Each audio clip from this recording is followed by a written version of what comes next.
পড়াশোনা করছেন সবার আইডিয়া চলে আসার কথা ওয়ার্ডপ্রেস সম্পর্কে।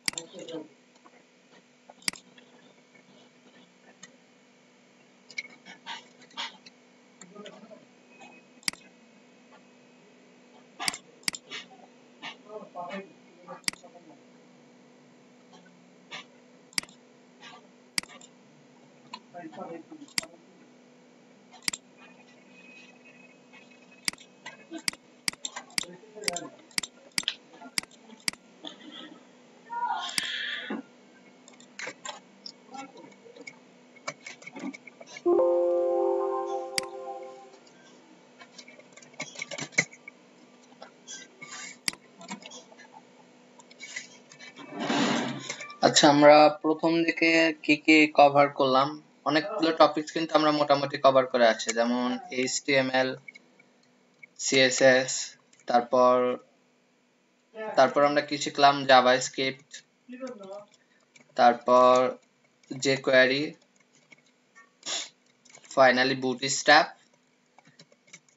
এবং একটা প্রজেক্ট করা হয়েছে, তাই না? একটা PHP টু বুটস্ট্র্যাপ প্রজেক্ট করা হয়েছে। তো প্রজেক্ট আপনাদের দেওয়া ছিল, মোটামুটি কতটুকু কমপ্লিট হয়েছে, কে কতদূর করছেন আমরা হয়তো দেখবো। কিন্তু তার আগে আমরা যেহেতু মোটামুটি এগুলো সম্পর্কে আইডিয়া পেয়ে গেছি, তো এইগুলো আপনার লাগবেই, এই প্রিভিয়াস নলেজ গুলো অবশ্যই লাগবে। এইগুলো নেয়ার পর আপনি ওয়ার্ডপ্রেসে সুইচ করতে পারেন। এখন ওয়ার্ডপ্রেস নেমের সাথে আমরা অনেকে পরিচিত, অনেকে পরিচিত না। ওয়ার্ডপ্রেস সম্পর্কে আমরা কম বেশি হয়তো জানি, আবার কেউ আছে হয়তো কিছুই জানি না।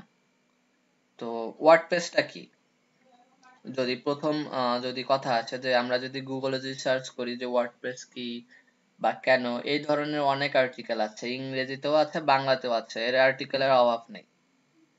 তবে এই এই ওয়েব ডিজাইন বা ওয়েব ডেভেলপমেন্ট বা এই ওয়েব ট্র্যাকের ক্যারিয়ারে অনেকেই আসে যারা আসলে ওয়ার্ডপ্রেস দিয়ে কিন্তু শুরু করে থাকে। তো তাদের জন্য আসলে এটা আসলে খুবই দুর্ভাগ্য, হয়তো কি কারণে তারা শুরু করে, হয়তো কারো প্ররোচনায় বা কোনো ফাঁদে টাদে পড়ে এই ওয়ার্ডপ্রেসটা শুরু করে। তো এটা তাদের জন্য ব্যাড লাক যে তারা এই নলেজ গুলো না নিয়েই ওয়ার্ডপ্রেসটা শুরু করে। এটা কখনোই এরকম শুরু করা উচিত না, কারণ ওয়ার্ডপ্রেস কিন্তু এইগুলো বিষয় কিন্তু ওয়ার্ডপ্রেসের ভিতরে অবশ্যই আপনার থাকেই।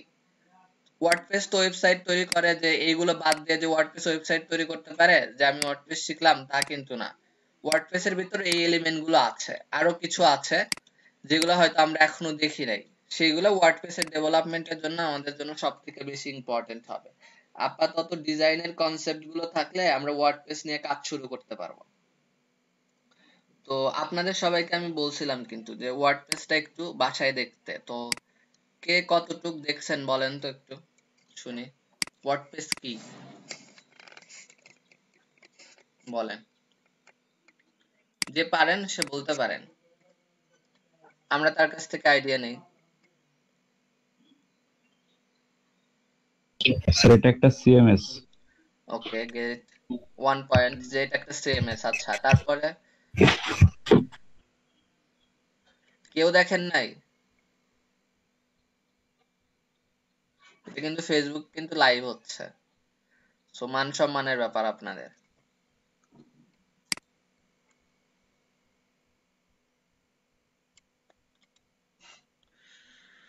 খুবই দুঃখজনক যে কেউ ভালো করে দেখেন নাই।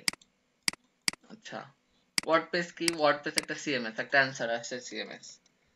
তো সিএমএস কি এগুলা কিন্তু ডিসক্রাইব কিন্তু করছিলাম, তারপরেও যদি আমি যদি প্রথম থেকে যদি শুরু করি,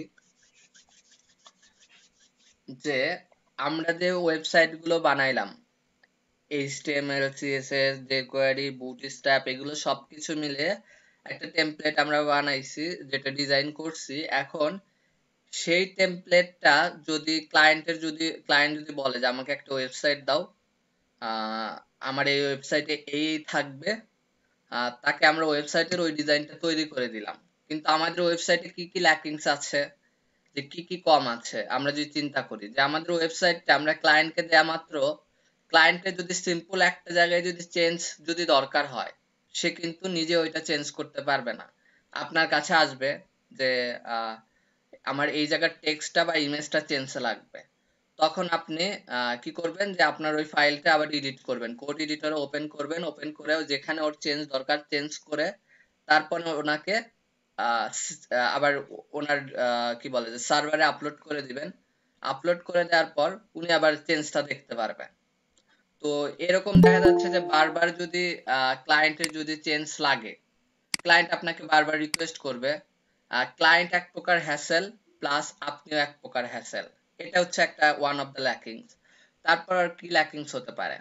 তারপর ল্যাকিংস হচ্ছে যে আমাদের ওয়েবসাইটে বিভিন্ন ফর্ম ছিল, বা আমাদের অনেক ওয়েবসাইটে থাকবে যে সাইন ইন বাটন, বা অনেক ওয়েবসাইটে ই কমার্স ওয়েবসাইটে থাকবে যে প্রোডাক্ট পারচেজ করার জন্য অ্যাড টু কার্ট বা ভিউ কার্ট বা চেক আউট বাটন। তো এই বাটনগুলো ক্লিক করলে যেন প্রোডাক্টটা পারচেজ হয়, বা সাইন ইন বাটনটা ক্লিক করলে যেন সে যেন সাইন ইন করতে পারে ইমেইল আর পাসওয়ার্ড দিয়ে, বা রেজিস্ট্রেশন করতে পারে।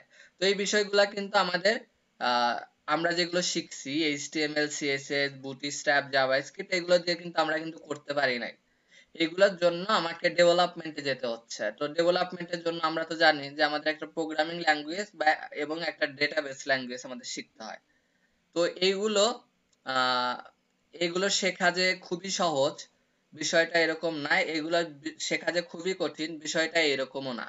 তবে আমাদের দীর্ঘদিন এটা নিয়ে কাজ করতে হবে, তাহলে হয়তো আমরা ওটা নিয়ে আরো ভালোভাবে ডেভেলপমেন্টটা চর্চা করতে পারবো যে এই ফর্মটা কিভাবে কাজ করে। যদিও আমরা এই কোর্সে এগুলো শিখবো সব, তারপরেও ইনিশিয়াল পর্যায়ে প্রথম দিকে আমরা এইগুলো আপাতত পরে রাখছি। এই ওয়ার্ডপ্রেসের পরে আমরা এই পিএইচপি কে রাখছি, এই ডেটাবেজের জন্য মাইএসকিউএল কে রাখছি, এটা পরে রাখছি। কারণ কি যে আমরা আহ, এই ওয়ার্ডপ্রেস দিয়ে এই কাজগুলো এখন আপাতত ইজিলি করতে পারবো। তো আমরা আগে ইজিলি প্রসেসটা দেখি, দেন আমরা দেখবো যে আসলে ওয়ার্ডপ্রেস এই কাজটা কিভাবে করছে। তো এখন ওয়ার্ডপ্রেস যদি শিখতে চাই, তো আমাকে প্রথমে তো জানতে হবে যে ওয়ার্ডপ্রেসটা কি। আমি যদি ডিসক্রাইব করি, অনেক অনেক ভালো ভালো টিউটোরিয়াল আছে ওয়ার্ডপ্রেস নিয়ে, ইংরেজিতে আছে, প্লাস বাংলাতে অনেক কন্টেন্ট আছে। আর সেগুলো আমরা দেখে হেল্প নিতে পারি। প্লাস আমি মনে করি যে আমার এই কনসেপ্টটাও আপনাদের হেল্প করবে। ওয়ার্ডপ্রেস, আচ্ছা, ওয়ার্ডপ্রেস দেখেন আমি প্রথম যে লেখাটা লিখছি যে এটা আসলে দেখেন যে দুইটা ওয়ার্ডের একটা দুইটা ওয়ার্ড মিলে কিন্তু একটা ওয়ার্ড হয়েছে। সেই জন্য কিন্তু এখানে দেখেন যে ক্যামেল কেস ইউজ করা হয়েছে, তাই না? সব সময় কিন্তু ওয়ার্ডপ্রেস লেখার ক্ষেত্রে এই জিনিসটা কিন্তু খেয়াল করতে হবে। আমরা ওয়ার্ডপ্রেস কোনো সময় এইভাবে লিখবো না, আমরা কোনো সময় ওয়ার্ডপ্রেস এইভাবে লিখবো না। আমাদের সঠিকভাবে লেখা কোনটা হবে? WordPress. এখানে দুইটা ওয়ার্ড আছে, আচ্ছা, ওয়ার্ড এবং প্রেস। আসলে ওয়ার্ডপ্রেস যখন শুরু হয়েছিল, এই ওয়ার্ডপ্রেসের যাত্রা কিভাবে শুরু হয়েছিল? ওয়ার্ডপ্রেস একটা ব্লগিং প্ল্যাটফর্ম হিসেবে যাত্রা শুরু করেছিল। ব্লগিং কি? নরমালি নিউজ পেপারের মতো যে সাইট গুলো, হয়তো একজনের পোস্ট করা দরকার, সে এসে একটা পোস্ট লিখে পোস্ট করে দিলেই পোস্ট হয়ে যাচ্ছে। এই ধরনের প্ল্যাটফর্ম, ব্লগিং প্ল্যাটফর্ম বলতে আমরা যেটাকে বুঝি যে ব্লগ লেখা, বিভিন্ন কন্টেন্ট লেখা, এই ধরনের জন্য ওয়ার্ডপ্রেস ফার্স্টে আসছিল। কিন্তু ওয়ার্ডপ্রেসের জনপ্রিয়তা এতই বাড়ছে যে ওয়ার্ডপ্রেস এখন যে কোনো প্ল্যাটফর্মে কিন্তু কম্পিটিশন করতে পারে। আমাদের যদি কেউ যদি বলে যে ওয়ার্ডপ্রেস শিখে এখন কি করবি, ওয়ার্ডপ্রেসের তো এখন ডিমান্ড কমে যাচ্ছে, আমাদের ফ্রেন্ডরা বলতে পারে, বা যারা হয়তো ওয়ার্ডপ্রেস নিয়ে কাজ করে না, তারা হয়তো বলতে পারে যে না, ওয়ার্ডপ্রেসের দাম নেই, ওয়ার্ডপ্রেস সিকিউর না, ওয়ার্ডপ্রেসের ওয়েবসাইট ক্লায়েন্ট ভালো হ্যান্ডেল করতে পারে না, ওয়ার্ডপ্রেস সাইটের স্পিড ভালো না। অনেক অনেক রকম কথা বলতে পারে, ঠিক আছে? যে আবার বলতে পারে কেউ কেউ যে এরকম টাইপের ওয়েবসাইট কি ওয়ার্ডপ্রেস দিয়ে বানাইতে পারবি? তো আসল কথা হচ্ছে ওয়ার্ডপ্রেস দিয়ে সবই বানানো সম্ভব। কেউ যদি বলে ফেসবুক টাইপের ওয়েবসাইট, হ্যাঁ, ফেসবুক টাইপের ওয়েবসাইটও সম্ভব। কেউ যদি বলে যে আহ, কি বলতে পারে যে পস সফটওয়্যার, যে বা কোনো management software, school management, student management, বা ইউনিভার্সিটি ম্যানেজমেন্ট, বা ব্যাংক ম্যানেজমেন্ট, এই ধরনের সফটওয়্যারও কিন্তু ওয়ার্ডপ্রেস দিয়ে কিন্তু ডেভেলপমেন্ট সম্ভব। কিন্তু কি জন্য আমরা ডেভেলপ করি না ওই ধরনের সিস্টেম? কারণ ওই ধরনের সিস্টেমের জন্য ওয়ার্ডপ্রেস যতটা উপযোগী তার থেকে হয়তো আরো ভালো কিছু আছে, সেই জন্য আমরা কিন্তু ওইটা কিন্তু ইউজ করি না। কিন্তু আমাদের যদি একটা সিম্পল একটা যদি ওয়েবসাইট বানানোর দরকার পড়ে, সিম্পল একটা ই কমার্স ওয়েবসাইট বানানোর দরকার পড়ে, তখন তো আর আমরা সেই তার মানে হার্ড কোনো জিনিসের দিকে যাব না, তাই না? কমপ্লিকেটেড কোনো জিনিসের দিকে যাব না। যে আমরা হয়তো চিন্তা করলাম যে আমাদের একটা ব্লগ ওয়েবসাইট দরকার, তখন আমরা কি করব, লারাভেল দিয়ে ব্লগ ওয়েবসাইট খুলবো। এটা কি হলো? লারাভেল তো দিয়ে আপনার তো ব্লগ ওয়েবসাইট খোলার দরকার নাই। লারাভেল দিয়ে আপনি একটা ব্লগ ওয়েবসাইট ডেভেলপমেন্ট করতে গেলে আপনাকে হয়তো 15 দিন 1 মাস টাইম লাগবে, আপনার এক্সপিরিয়েন্সের উপর ডিপেন্ড করবে। কিন্তু ওয়ার্ডপ্রেস দিয়ে আপনি আহ, মোটামুটি 5 থেকে 10 মিনিটে আপনি একটা ব্লগ ওয়েবসাইট বানায় ফেলতে পারবেন আপনার রিকোয়ারমেন্ট অনুযায়ী। তো কেন আপনি হার্ডের জিনিসের দিকে যাবেন? এজন্য ওয়ার্ডপ্রেসটা আসলে, যে আমাদের আসলে বোঝা উচিত যে ওয়ার্ডপ্রেস আমাদের যে কাজগুলো আছে, যেগুলোর জন্য ওয়ার্ডপ্রেস উপযুক্ত, আমরা অবশ্যই সেসব কাজে সব সময় ওয়ার্ডপ্রেস ইউজ করব। আচ্ছা, তারপরে কোশ্চেন হচ্ছে যে বুঝলাম যে ওয়ার্ডপ্রেস, হ্যাঁ, এইভাবে আসছে, ওয়ার্ডপ্রেস দিয়ে এই করা যায়, এগুলো সব বুঝলাম। এখন ওয়ার্ডপ্রেসের যদি ডেফিনিশন যদি দেয়া যায়, কেউ যদি বলে যে ওয়ার্ডপ্রেস আসলে কি, তাহলে আপনি কিভাবে ডিফাইন করবেন? ওয়ার্ডপ্রেস কে আপনি বলতে পারেন সিএমএস ফার্স্ট। ওকে, সিএমএস কি, সিএমএস কেন, বা সিএমএস এর পূর্ণ অর্থ কি, পূর্ণ অর্থ দ্বারা কি বোঝাইছে, এগুলো পরে দেখি। ওয়ার্ডপ্রেস কে আপনি বলতে পারেন অ্যাপ্লিকেশন, ওয়ার্ডপ্রেস কে আপনি বলতে পারেন ওয়েব অ্যাপ্লিকেশন, ওয়ার্ডপ্রেস কে আপনি বলতে পারেন সফটওয়্যার, ওয়ার্ডপ্রেস কে আপনি বলতে পারেন অনলাইন সফটওয়্যার,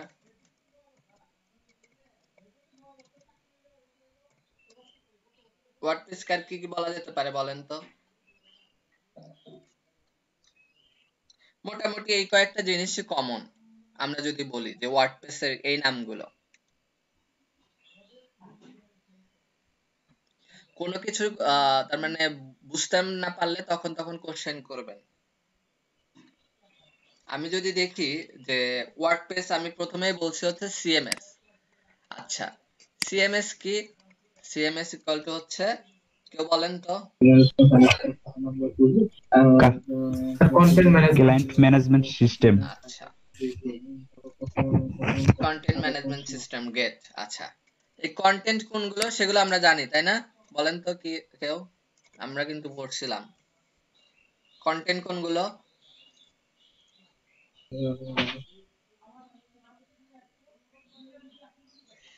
আমাদের ওয়েবসাইটে বিভিন্ন থাকতে পারে, ইমেজ থাকতে পারে, বিভিন্ন টেক্সট থাকতে পারে, বিভিন্ন ভিডিও থাকতে পারে, অডিও থাকতে পারে, এই সব কিছুই কিন্তু কন্টেন্টের মধ্যে পড়ে। আচ্ছা, তারপরে আমরা এগুলোকে ম্যানেজমেন্ট করব, মানে ম্যানেজ করব। আচ্ছা, ম্যানেজ করা মানে কি? যে আপনি হয়তো একটা জায়গায় ছবি অ্যাড করবেন, একটা জায়গায় ডিলিট করবেন, আহ একটা জায়গায় হয়তো আপডেট করবেন, যে টেক্সটটা একটু আপডেট করে নিলেন।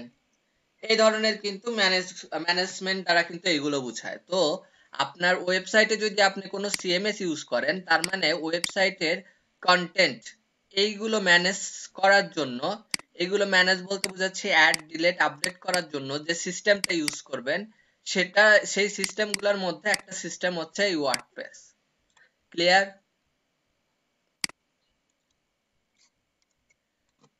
কারো কোনো কোশ্চেন থাকলে বলেন সাথে সাথে। তো তাহলে সিএমএস মানে কিন্তু আমরা বুঝলাম। আচ্ছা, এখন তারপরে কি বলছি আমি? অ্যাপ্লিকেশন বলছি। আচ্ছা, অ্যাপ্লিকেশন একটা ওয়ার্ড।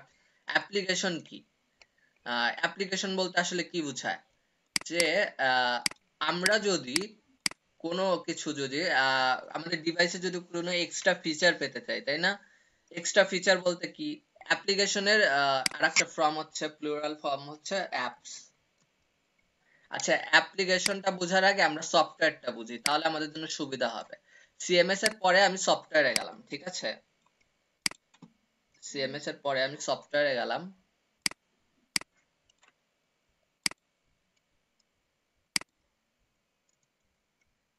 একটু বুঝতে সুবিধা হবে আপনাদের।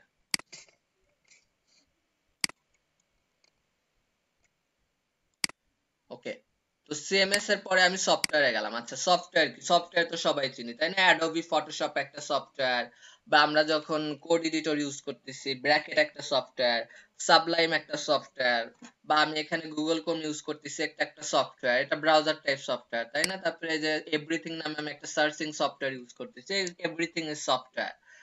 সো আমরা যদি এই ওয়ার্ডপ্রেসকে যদি একটা বলি যে এটা সফটওয়্যার, তাও কিন্তু ভুল হবে না। কারণ কি, সফটওয়্যার দিয়ে আমরা যে ফ্যাসিলিটি গুলো পেতে চাই, এক্সট্রা একটা ফ্যাসিলিটি পেতে চাই, তাই না? সফটওয়্যার দিয়ে আমরা কি ফ্যাসিলিটি পেতে চাই? ধরেন আপনার ফটো এডিট করা দরকার, তখন আপনি ফটোশপ ইউজ করেন। আমার সার্চ করা দরকার, তখন আমি সার্চ এভরিথিং নামের এই সফটওয়্যারটা ইউজ করতেছি। তার মানে এক্সট্রা একটা ফ্যাসিলিটি পেতে চাচ্ছি। তাহলে এক্সট্রা ফ্যাসিলিটি পাওয়ার জন্য আমরা এক্সটার্নাল ভাবে যে কোনো প্রোগ্রাম যদি ইউজ করি, সেটাই কিন্তু সফটওয়্যার। এখন ওয়ার্ডপ্রেস যেহেতু আমাদের এক্সট্রা একটা ফ্যাসিলিটি দিচ্ছে, তাই না? আমাদের কি ফ্যাসিলিটি দিচ্ছে? আমরা ইজিলি আমাদের ওয়েবসাইটের কন্টেন্ট গুলোকে ম্যানেজ করতে পারতেছি, তাই না, এই ওয়ার্ডপ্রেস সফটওয়্যারটার সাহায্যে। কিন্তু এটাকে সফটওয়্যার বললে অনেকে ভুল বলতে পারে। কোন অর্থে ভুল বলবে যে এটাকে কি তুমি ডেস্কটপে ইনস্টল করতে পারো? না, এটা তো আমরা ডেস্কটপে ইনস্টল করতে পারি না। আমাদের এটা কোনো সার্ভারে ইনস্টল করতে হয়, তাই না? আমাদের কোনো সার্ভার খুলে ইনস্টল করতে হয়, এই অর্থে ভুল ধরতে পারে। কিন্তু আমরা কিন্তু এই অর্থে ধরতে পারি যে এটা আমাকে এক্সট্রা একটা ফ্যাসিলিটি দিচ্ছে আমাদের ওয়েবসাইট ম্যানেজ করার জন্য। তো সেই অর্থে এটা একটা সফটওয়্যার। তবে সফটওয়্যার না বলে আপনি যদি বলেন এটাকে অনলাইন সফটওয়্যার, তার মানে যেহেতু এটা কোনো সার্ভারে আছে, সার্ভার মানেই তো অনলাইন, তাই না?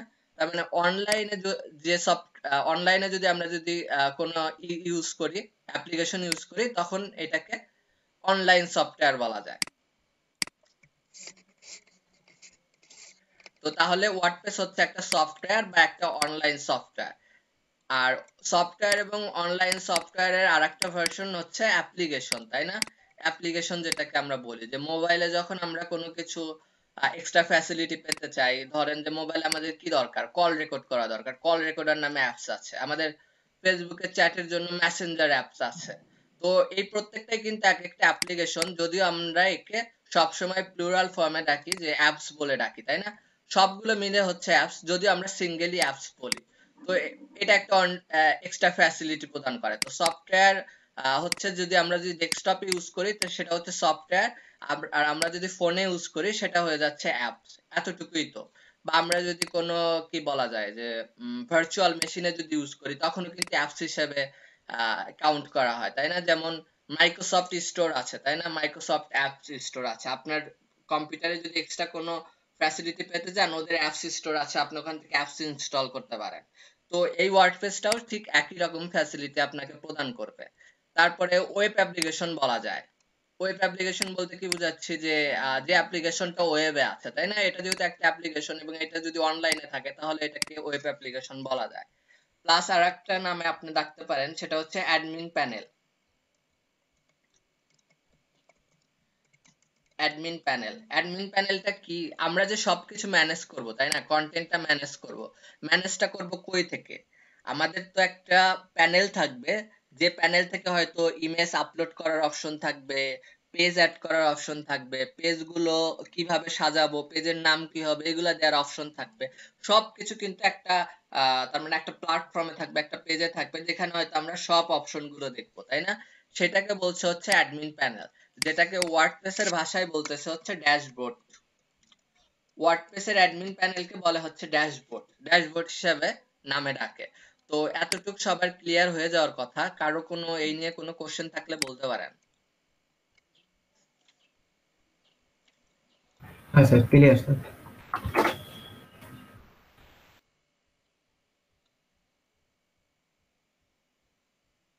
ওকে, ক্লিয়ার হলে তো গুড। আচ্ছা, তাহলে ওয়ার্ডপ্রেস কি, ওয়ার্ডপ্রেসকে কি কি বলা যায়, সবকিছুই আমরা জানলাম। এখন তো আমাদের ওয়ার্ডপ্রেস নিয়ে কাজ করা শুরু করতে হবে। তাহলে আমরা বুঝতে পারবো যে ওয়ার্ডপ্রেস কিভাবে কাজ করা যায় এবং কিভাবে আমরা কাজ করতে পারবো। তো ওয়ার্ডপ্রেস কাজ করার আগে আমাদের একটা ওয়েবসাইটের সাথে পরিচিত হতে হবে। তো আমরা গুগলে ওয়ার্ডপ্রেস লিখে যদি সার্চ করি, দেখি তো কি আসে। আমরা গুগলে ওয়ার্ডপ্রেস লিখে সার্চ করলাম।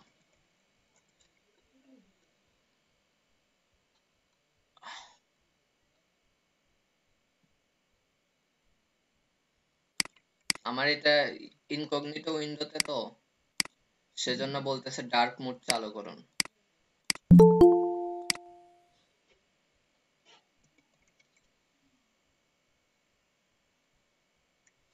ওকে, ওয়ার্ডপ্রেস নিয়ে যদি আমি গুগলে সার্চ করি, ফার্স্ট একটা অ্যাড আসছে তাই না, যে wordpress.com। ওকে, তাহলে একটা অ্যাড আসছে যেটা হচ্ছে wordpress.com, এটা অ্যাডস থেকে আসছে, ঠিক আছে।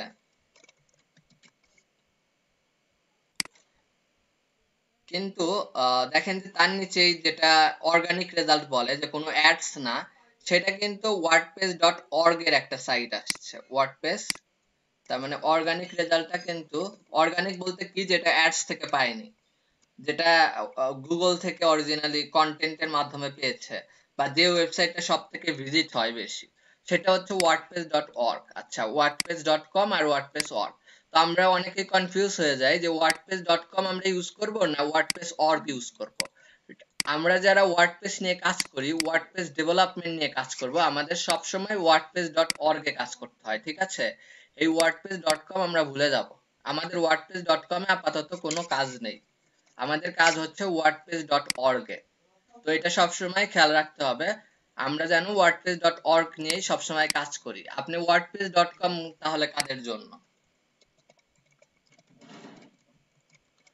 wordpress.com হচ্ছে যে ওয়ার্ডপ্রেস এর বিভিন্ন ফিচার নিয়ে আলোচনা, বা ওয়ার্ডপ্রেস এর দেখা যাচ্ছে যে ওয়ার্ডপ্রেস নিজেরাও বিভিন্ন প্লাগ ইন থিম সেল করে, বা ওয়ার্ডপ্রেস এর বিভিন্ন ডোমেইন হোস্টিং প্রোভাইডার আছে, যে ওয়ার্ডপ্রেস থেকে আপনি ডোমেইন কিনতে পারেন, হোস্টিং কিনতে পারেন, ওয়ার্ডপ্রেস থেকে আপনি ফ্রি ব্লগ সাইট বানাতে পারেন। এই রিলেটেড কাজগুলোর জন্য wordpress.com ইউজ করা হয়। দেখা গেল ক্লায়েন্ট ওয়ার্ডপ্রেস এর হোস্টিং কিনছে, তখন হয়তো আপনাকে wordpress.com ইউজ করে সাইন ইনটা করতে হবে হোস্টিং এ। তো ওদের নিজস্ব হোস্টিং সার্ভিস আছে, এইগুলোর জন্য wordpress.com। কিন্তু আমাদের ডেভেলপার যারা, আমরা যারা ওয়ার্ডপ্রেস নিয়ে কাজ করব, তাদের জন্য wordpress.org টাই এনাফ। আমাদের wordpress.org থেকে আমরা সবকিছু কাজ করে ফেলতে পারবো। তো আমি wordpress.org টা নেই। ওকে, wordpress.org সাইটটা আমরা চলে আসছি তাই না। এখন আমরা বুঝলাম যে wordpress.org নিয়ে কাজ করব। এখন ওয়ার্ডপ্রেস নিয়ে তো wordpress.org থেকে আমরা কাজ করব, কিন্তু ওয়ার্ডপ্রেস এর স্টার্ট করার আগে আমাদের কিছু প্রি রিকোয়ারমেন্ট আছে। প্রি রিকোয়ারমেন্ট বলেন আর রিকোয়েস্ট বলেন, যেটাই বলেন, প্রি রিকোয়ারমেন্ট আছে। যে ওয়ার্ডপ্রেস কাজ করেছে হচ্ছে কি কি নিয়ে, ওয়ার্ডপ্রেস এর ভিতর কি আছে, পিএইচপি আছে, ওয়ার্ডপ্রেস এর ভিতর কি আছে, মাইএসকিউএল আছে, ওয়ার্ডপ্রেস এর ভিতর কি আছে, এইচটিএমএল, ধরেন সিএসএস, তারপরে jQuery, জাভাস্ক্রিপ্ট,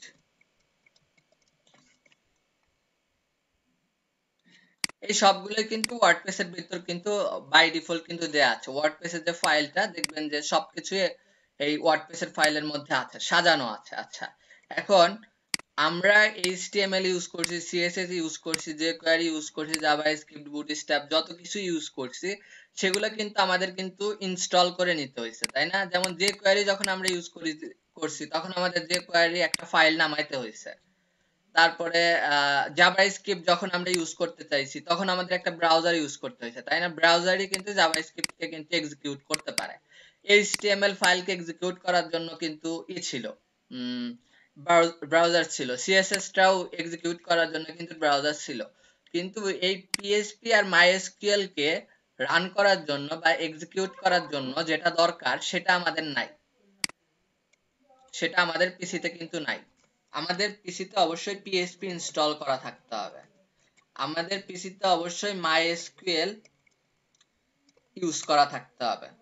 আমাদের পিসিতে এই পিএইচপি মাইএসকিউএল ইনস্টল করা থাকলেই হবে না, আমাদের পিসিটা একটা সার্ভার হিসেবে থাকতে হবে। সার্ভার সার্ভার হিসেবে কেন থাকতে হবে, এই পিএইচপি এবং মাইএসকিউএল কে যে কানেক্ট করবে, সেই কানেক্টের জন্য আপনাদের একটা সার্ভার অবশ্যই দরকার হবে। তাছাড়া এই সার্ভারের মধ্যেই পিএইচপি এবং মাইএসকিউএল মিলে কাজ করবে।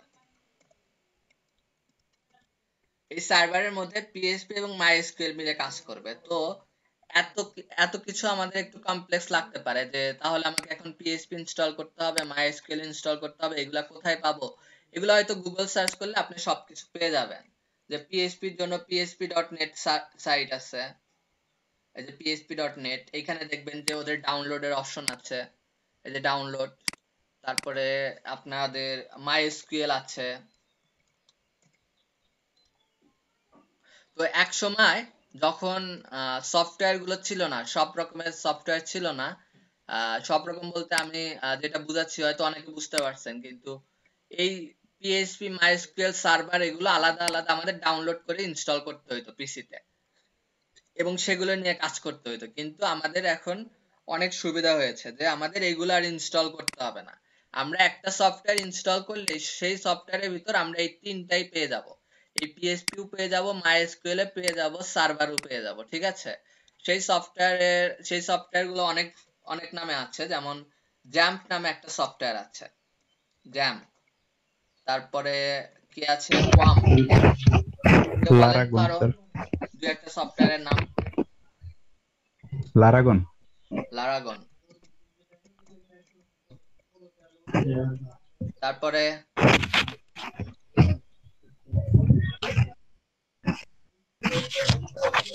জ্যাম্প আছে, ল্যাম্প আছে। ল্যাম্প কি লিনাক্সের জন্য। এরকম অনেক সফটওয়্যার আছে। ঠিক আছে? যে সফটওয়্যারের গুলোর ভিতর আপনি একটা কম্বিনেশন পাবেন। এই জ্যাম্পটা ইনস্টল করলেই এর ভিতর দেখবেন যে আপনাদের পিএইচপি, মাইএসকিউএল সবকিছু এই জ্যাম্প সফটওয়্যারের মধ্যে দেয়া আছে। তো আমি পার্সোনালি প্রিফার করব, আমি যেহেতু জ্যাম্প নিয়ে কাজ করি, তো আপনারা সবাই এই জ্যাম্প সফটওয়্যারটা ইনস্টল করে ফেলবেন আপনাদের পিসিতে। জ্যাম্পটা ইনস্টল করব কিভাবে? জ্যাম্প লিখে গুগলে সার্চ করেন।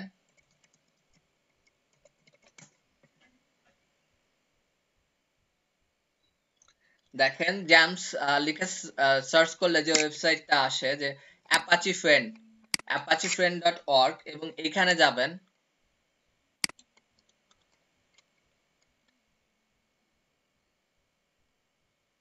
এখানে গিয়ে দেখবেন যে আপনাদের ডাউনলোডের জন্য অপশনটা দেয়া আছে, তাই না?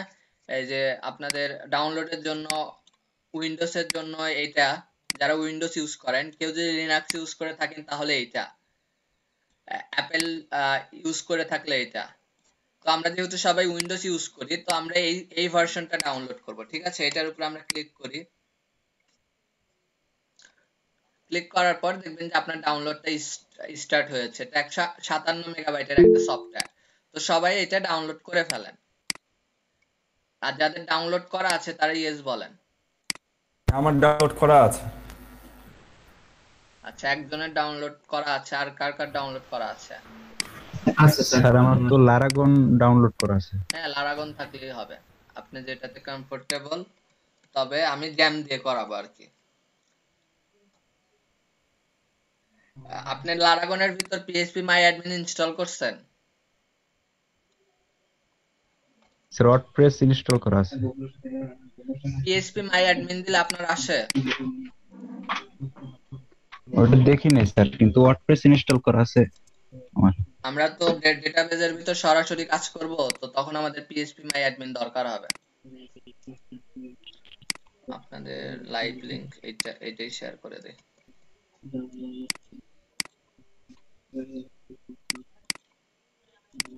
লারাগনটা আসলে লারাভেলের জন্য বেস্ট,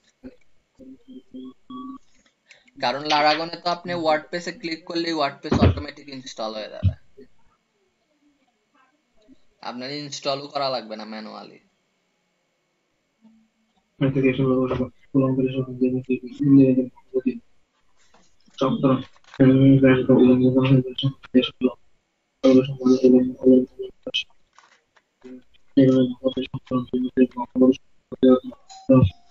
কি মুন্না পড়াশোনা ভাই করতেছেন? নয়েজ আসতেছে। মুন্না ভাই নয়েজ আসতেছে।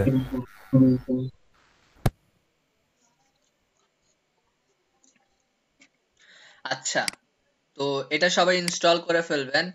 ইনস্টল করার পর আমাদের কি কাজ, আমরা যদি ইনস্টল করে ফেলি, ইনস্টল একদম সহজ। ঠিক আছে? আপনি ইনস্টল করার সময় দেখবেন নরমালি যেসব সফটওয়্যার আপনি ইনস্টল করেন নেক্সট নেক্সট নেক্সট দিয়ে, এটাও সেই নেক্সট নেক্সট দিয়ে ইনস্টল করে। তবে এখানে একটা অপশন পাবেন যেটা দেখবেন যে আপনার ফাইল লোকেশন বলতেছে যে কোথায় কোথায় ইনস্টল করবেন। তো সেই জন্য আপনি আপনার সি ড্রাইভ পছন্দ না করে আপনি অন্যান্য ড্রাইভ পছন্দ করতে পারেন। কেন? যে সি ড্রাইভটা আমাদের যে কোনো সময় এই ড্রাইভটা লস্ট হয়ে যেতে পারে, তাই না? হতে পারে যে আমাদের উইন্ডোজটা চলে গেল, তো তখন আপনাকে তো এই ড্রাইভটা ফরম্যাট করে ইনস্টল করতে হবে। তো যেহেতু এই ড্রাইভে আপনার জ্যামটা ইনস্টল থাকবে এবং আপনি যত ওয়েবসাইট নিয়ে কাজ করবেন দেখবেন যে এই এই সি ড্রাইভেই থাকবে। তো তখন যদি লস্ট হয়ে যায় আপনার ওয়েবসাইট গুলোও কিন্তু লস্ট হয়ে যাবে। সো সেই জন্য এটা ইগনোর করার জন্য আপনি একটা লোকালি কোনো ড্রাইভে কিন্তু ইনস্টল করতে পারেন, এটা কিন্তু একটা বেস্ট ওয়ে। অবশ্যই অবশ্যই ট্রাই করবেন যে জাম সফটওয়্যারটা আপনারা লোকাল কোনো ড্রাইভে ইনস্টল করতে। তো আমার দেখেন ডি ড্রাইভে ইনস্টল করা। তো জ্যাম্প ইনস্টল করার পর এই যে এরকম একটা আমি অপশন পেয়েছি, জ্যাম্প নামে একটা ফোল্ডার পেয়েছি এবং জ্যাম্প ফোল্ডারের ভিতর অনেক কিছু আছে। আমাদের সবকিছু লাগবে না, আমাদের যেটা লাগবে সেটা হচ্ছে htdocs নামে একটা ফোল্ডার। তো htdocs ফোল্ডারে গিয়ে আপনারা যা যা পাবেন তা সব ডিলিট করে দিতে পারেন, ঠিক আছে? প্রথম পর্যায়ে যা যা পাবেন এগুলো সব ডিলিট করে দিতে পারেন। আচ্ছা, তারপর আপনার কাজ হবে হচ্ছে এই জ্যাম সফটওয়্যারটা খুঁজে বের করা। এই জ্যাম সফটওয়্যারটা আপনার এক্সিকিউট করতে হবে, ঠিক আছে? লঞ্চ করতে হবে যেটাকে বলে। আপনি যদি আপনার এখানে জ্যাম্প লিখে যদি সার্চ করেন তাহলে দেখবেন এই যে পেয়ে যাবেন এবং এটা অন করলে যে এরকম একটা ইন্টারফেস পাবেন।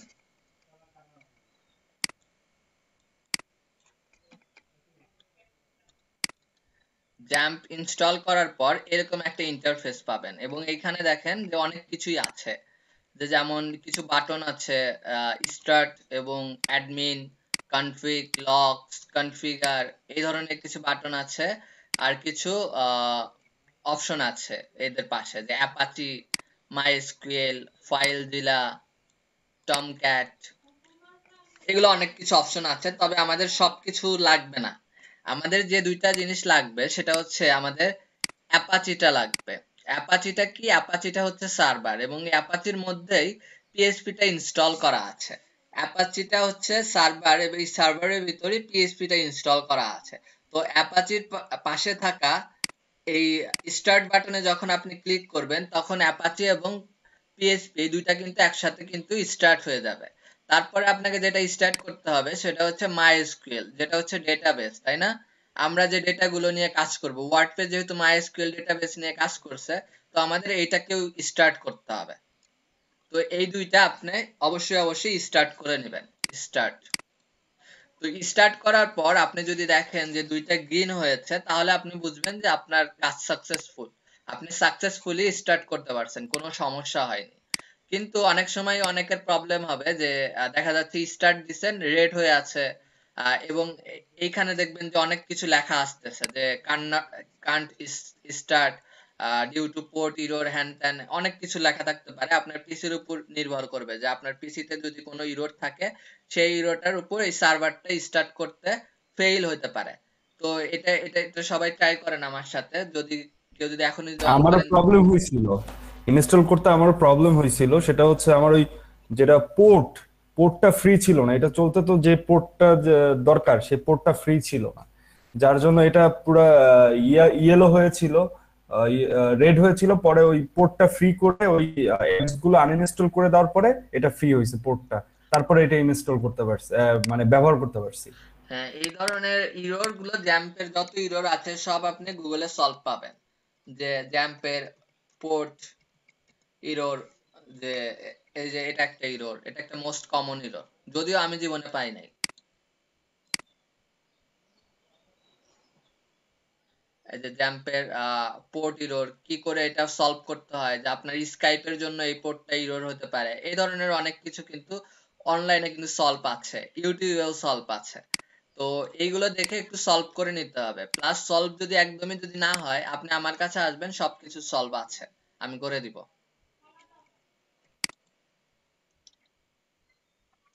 তো আর কারো কি এখন ইরর আছে? কেউ থাকলে বলতে পারেন।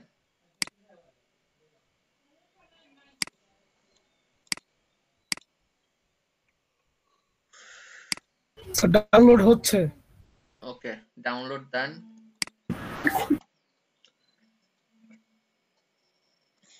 আচ্ছা, তাহলে আমাদের কি কাজ? আমরা জ্যাম্প অন করার পর আমাদের দুইটা কাজ, সেটা হচ্ছে দুইটা জিনিস আমরা স্টার্ট করব, একটা হচ্ছে অ্যাপাচি আর একটা হচ্ছে মাইএসকিউএল। তো অনেকে কাজের সুবিধার জন্য একটা কাজ করে নিতে পারেন, যে কনফিগ নামে একটা অপশন আছে, ঠিক আছে? এই কনফিগ নামে অপশনে ক্লিক করে আমরা যদি জ্যাম যদি স্টার্ট করি, তাহলে যেন এই মাইএসকিউএল এবং অ্যাপাচি এই দুইটা যেন অটো স্টার্ট হয়, এটা আমি সিলেক্ট করে রাখছি। দেখেন, auto start of modules, Apache এবং মাইএসকিউএল এই দুইটা যেন অটোমেটিক যেন স্টার্ট হয়, আমি এটা সেট করে রাখছি। কারণ আমার যেহেতু জ্যাম্প অন করা মানেই ওই দুইটা নিয়ে আমি কাজ করি, সেহেতু আমি ওইভাবে রেখে দিছি। তো দেখেন আমার, আমি যদি এখন যদি দেখাই আপনাদের,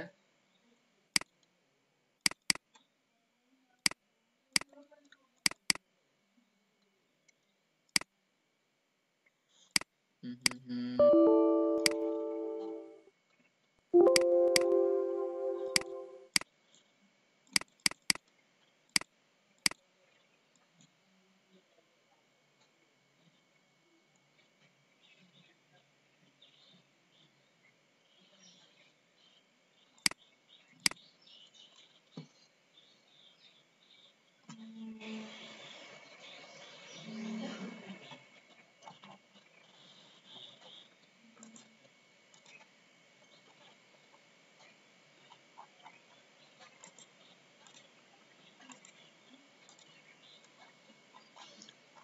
পিসির পারফরম্যান্সের কারণে অনেক সময় হ্যাং করে।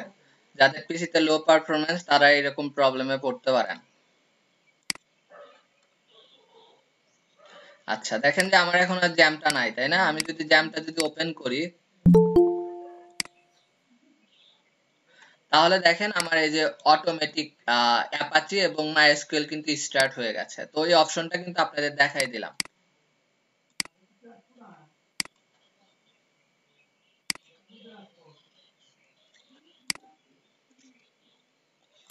এই অপশনটা কিন্তু আপনারা কিন্তু দেখে নিলেন যে কিভাবে এই অপশনটা সিলেক্ট করে রাখা যায়। এখন জ্যামটা ইনস্টল দেওয়ার পর আমাদের কি কাজ? জ্যামটা ইনস্টল দেওয়ার পর আমাদের কাজ হচ্ছে আমরা এখন ওয়ার্ডপ্রেস নিয়ে কাজ করব। তো ওয়ার্ডপ্রেস নিয়ে কাজ করার আগে আপনাকে ওয়ার্ডপ্রেসটা অবশ্যই ডাউনলোড করতে হবে। ওয়ার্ডপ্রেস যেহেতু একটা সফটওয়্যার, তো তাকে তো ডাউনলোড ছাড়া তো উপায় নাই।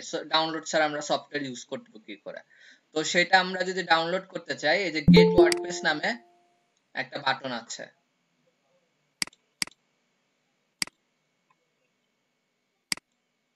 গেট ওয়ার্ডপ্রেস নামে একটা বাটন আছে, এবং এইখানে দেখবো যে আমরা ওয়ার্ডপ্রেসের একটা ভার্সন আছে। যে ওয়ার্ডপ্রেস মোটামুটি 5.6.1 ভার্সনটা এখন চলমান। তো এই ভার্সনটা আমরা লেটেস্ট ভার্সনটা ডাউনলোড করে নিব। তো ডাউনলোড বাটনে ক্লিক করলে আপনি দেখবেন যে ডাউনলোড স্টার্ট হয়ে গেছে। এটা একটা 15 এমবি একটা ফাইল, তাই না?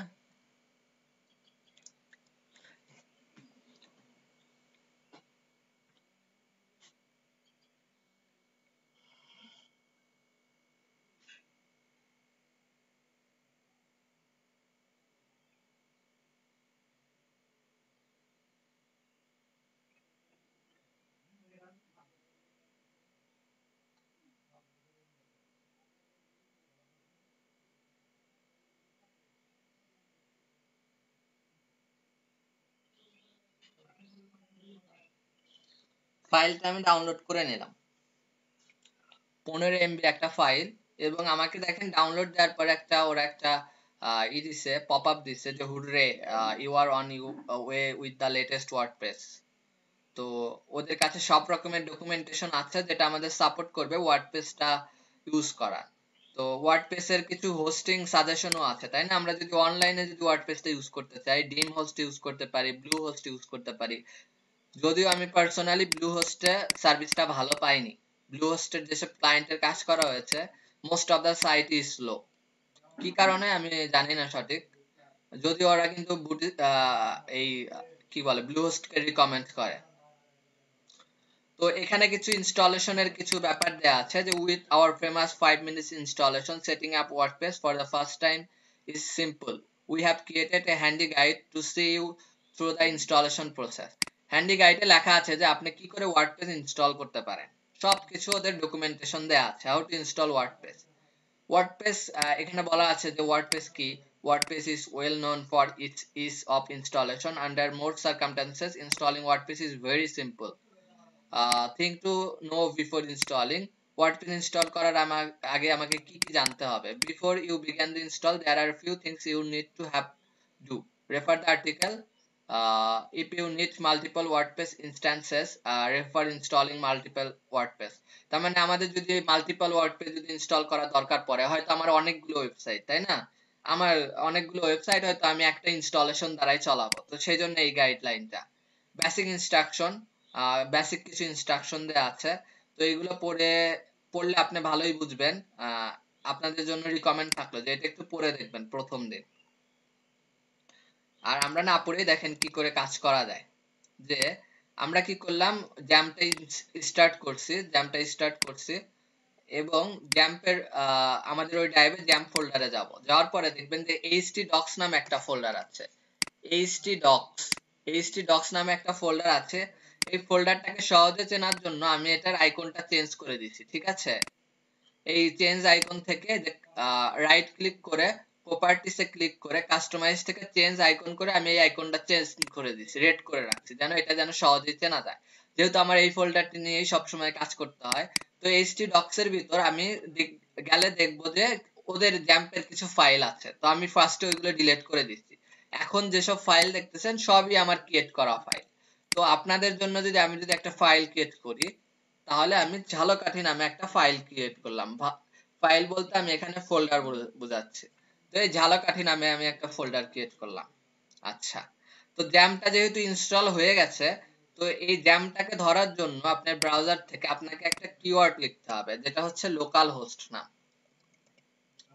লোকাল হোস্ট লিখবেন এবং স্ল্যাশ দিয়ে আপনি আপনার যে ফোল্ডারটা তৈরি করলেন কেবল সেই ফোল্ডারের নামটা লেখেন ঝালকাঠি তো দেখেন এই ঝালকাঠির মধ্যে এখন কিছুই নাই তাই না ঝালকাঠির মধ্যে কিন্তু এখন কিছুই নাই এখন আমি যদি এই ঝালকাঠির মধ্যে যদি একটা ফাইল যদি খুলি যেটা হচ্ছে index.html এবং এটা যদি আমি একটা এডিটরে যদি ওপেন করি সাবলাইম টেক্সট আমি ওপেন করি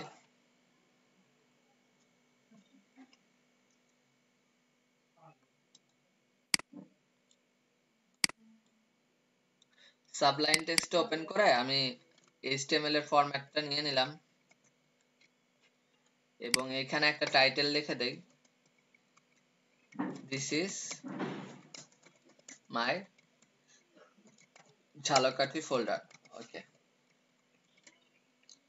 এখন এই ফাইলটা দেখেন যে আমি কোথায় লিখছি এই ঝালকাঠি ফোল্ডারের মধ্যে সরাসরি এই ফাইলটা দিয়ে দিছি index.html নামে এখন আমি যদি এই ঝালকাঠি ফোল্ডারটা আবার রিলোড করি তাহলে দেখবো যে এখানে লেখা চলে আসছে this is my Jhalakathi folder তো তাহলে কিন্তু আমরা ওয়েবসাইটের টেমপ্লেটটা নিয়ে আসতে পারছি আমাদের সার্ভারের মাধ্যমে index.html দেওয়ার কারণে আমার এখানে পেজ লিংকটা দিতে হয় নাই এখানে আমাদের index.html নাম থাকার কারণে পেজ নেমটা দিতে হয় নাই কারণ কি index.html মানেই ও বুঝে এটাই হচ্ছে সাইটের মেইন পেজ সেজন্য ওটা সব সময় শো করে এখানে আপনি অন্য আরেকটা নাম দিতেন ধরেন নাম দিলাম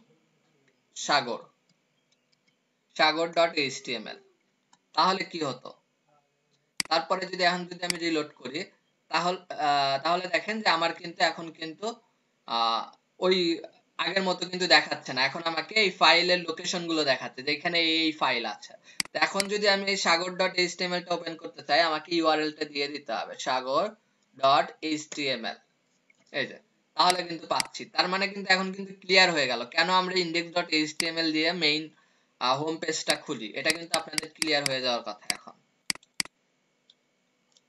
আচ্ছা এখন যেহেতু আমরা ওয়ার্ডপ্রেস নিয়ে কাজ করব তো এই ঝালকাঠি ফোল্ডারের ভিতর আমাদের কোনো পেজ টেজ কিছুই রাখার দরকার নাই আমাদের যেটা রাখা দরকার সেটা হচ্ছে আমরা ওয়ার্ডপ্রেসের যে ফোল্ডারটা ডাউনলোড করছি সেটা আমাদের রাখা দরকার আমি ওয়ার্ডপ্রেসের ফোল্ডারটা নিয়ে আসি ওয়ার্ডপ্রেসের এই জিপ ফাইলটা আমি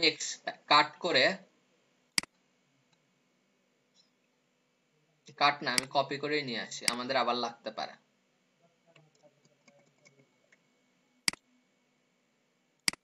এর ভিতরে আমি পেস্ট করে দিলাম কপি করে আচ্ছা কপি করার পর দেখেন যে আমাদের এই ঝালকাঠি ফোল্ডারের ভিতরে এই ফাইলটা আছে। এটা যেহেতু একটা জিপ ফাইল, এটাকে অবশ্যই আপনাকে এক্সট্রাক্ট করতে হবে। তো আমি এখানে এক্সট্রাক্ট করি, এক্সট্রাক্ট হেয়ার দিলাম। তাহলে দেখবেন যে ওয়ার্ডপ্রেস নামে একটা ফোল্ডার তৈরি হয়ে গেছে এবং ওর ভিতর ফাইলগুলো এক্সট্রাক্ট হচ্ছে। জাস্ট 30 সেকেন্ডও টাইম দিল না, এই ফোল্ডারটা কিন্তু এর ভিতর কিন্তু সব কন্টেন্ট কিন্তু রেডি। তো ওয়ার্ডপ্রেসের ভিতর কন্টেন্টটা রেডি, তাই না? তো এখন আমি যদি আমাদের যদি এই ড্যাশবোর্ডে যদি যাই, ড্যাশবোর্ডে না সরি ব্রাউজারে যদি যাই, তাহলে ঝালকাঠির ভিতর যদি আমি দেখি যে ঝালকাঠির মধ্যে কিন্তু এই ওয়ার্ডপ্রেসের জিপ ফাইলটা আর ওয়ার্ডপ্রেস ফোল্ডারটা আছে।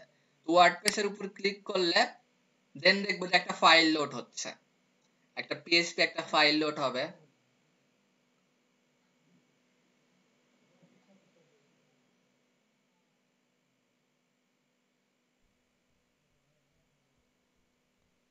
এই সবকিছুই আপনার ডিপেন্ড করবে আপনার পিসির পারফরম্যান্সের উপর, যে পিসি কতটা তাড়াতাড়ি আপনার লোকাল হোস্টকে লোড করতে পারে, কত তাড়াতাড়ি পিএসপি কে লোড করতে পারে।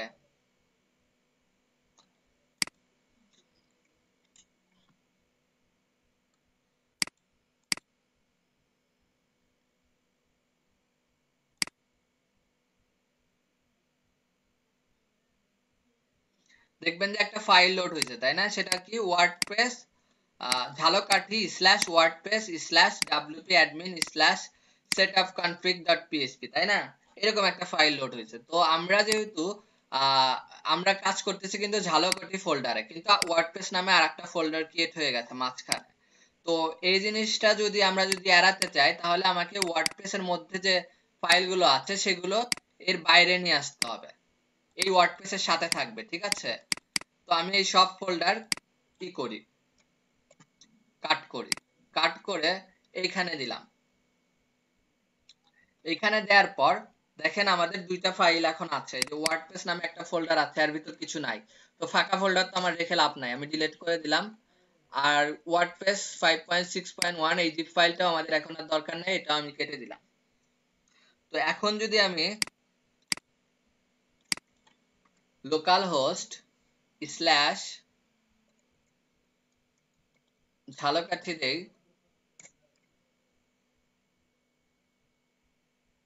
তাহলে দেখবো যে হ্যাঁ এবার কিন্তু আমরা কিন্তু সফল। ঝালকাঠি /wp admin /setupconfig.php আমরা কিন্তু তার মানে আমাদের ওয়েবসাইটের মেইন ডিরেক্টরিতে কিন্তু এখন কিন্তু কাজ করতে পারবো। তো এটাই হচ্ছে ওয়ার্ডপ্রেস এর প্রথম পেজ, যেটা আপনি শুরু করার সময় ইনস্টল করার সময় এই পেজটা আসে।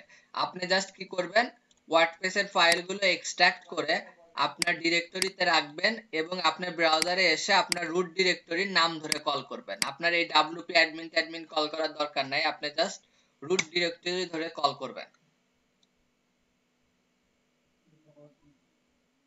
তাহলে এই পেজটা ওপেন হবে।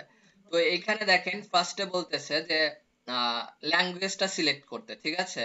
যে কোন ল্যাঙ্গুয়েজে আমি ওয়ার্ডপ্রেসটা ইনস্টল করতে চাই। তো এখানে অনেকগুলো ল্যাঙ্গুয়েজ আছে, এই ল্যাঙ্গুয়েজটা আপনি পরেও চেঞ্জ করে নিতে পারবেন, কোনো সমস্যা নেই। তো আপাতত আমরা ইংলিশই রাখি, ইংলিশ রেখে আমি কন্টিনিউ করলাম। এখন কন্টিনিউ করার পর আমাকে বলতেছে welcome to WordPress, before getting started we need some information on the database. ওয়ার্ডপ্রেসটা তার মানে শুরু করার পূর্বে ওদের কিছু ইনফরমেশন দরকার database related. You will need to know the following items proceeding, আমাকে কিছু জিনিস জেনে নিতে হবে, এই 5টা জিনিস আমাকে জেনে নিতে হবে। আমি যদি দেখি যে এই 5টা জিনিস কি,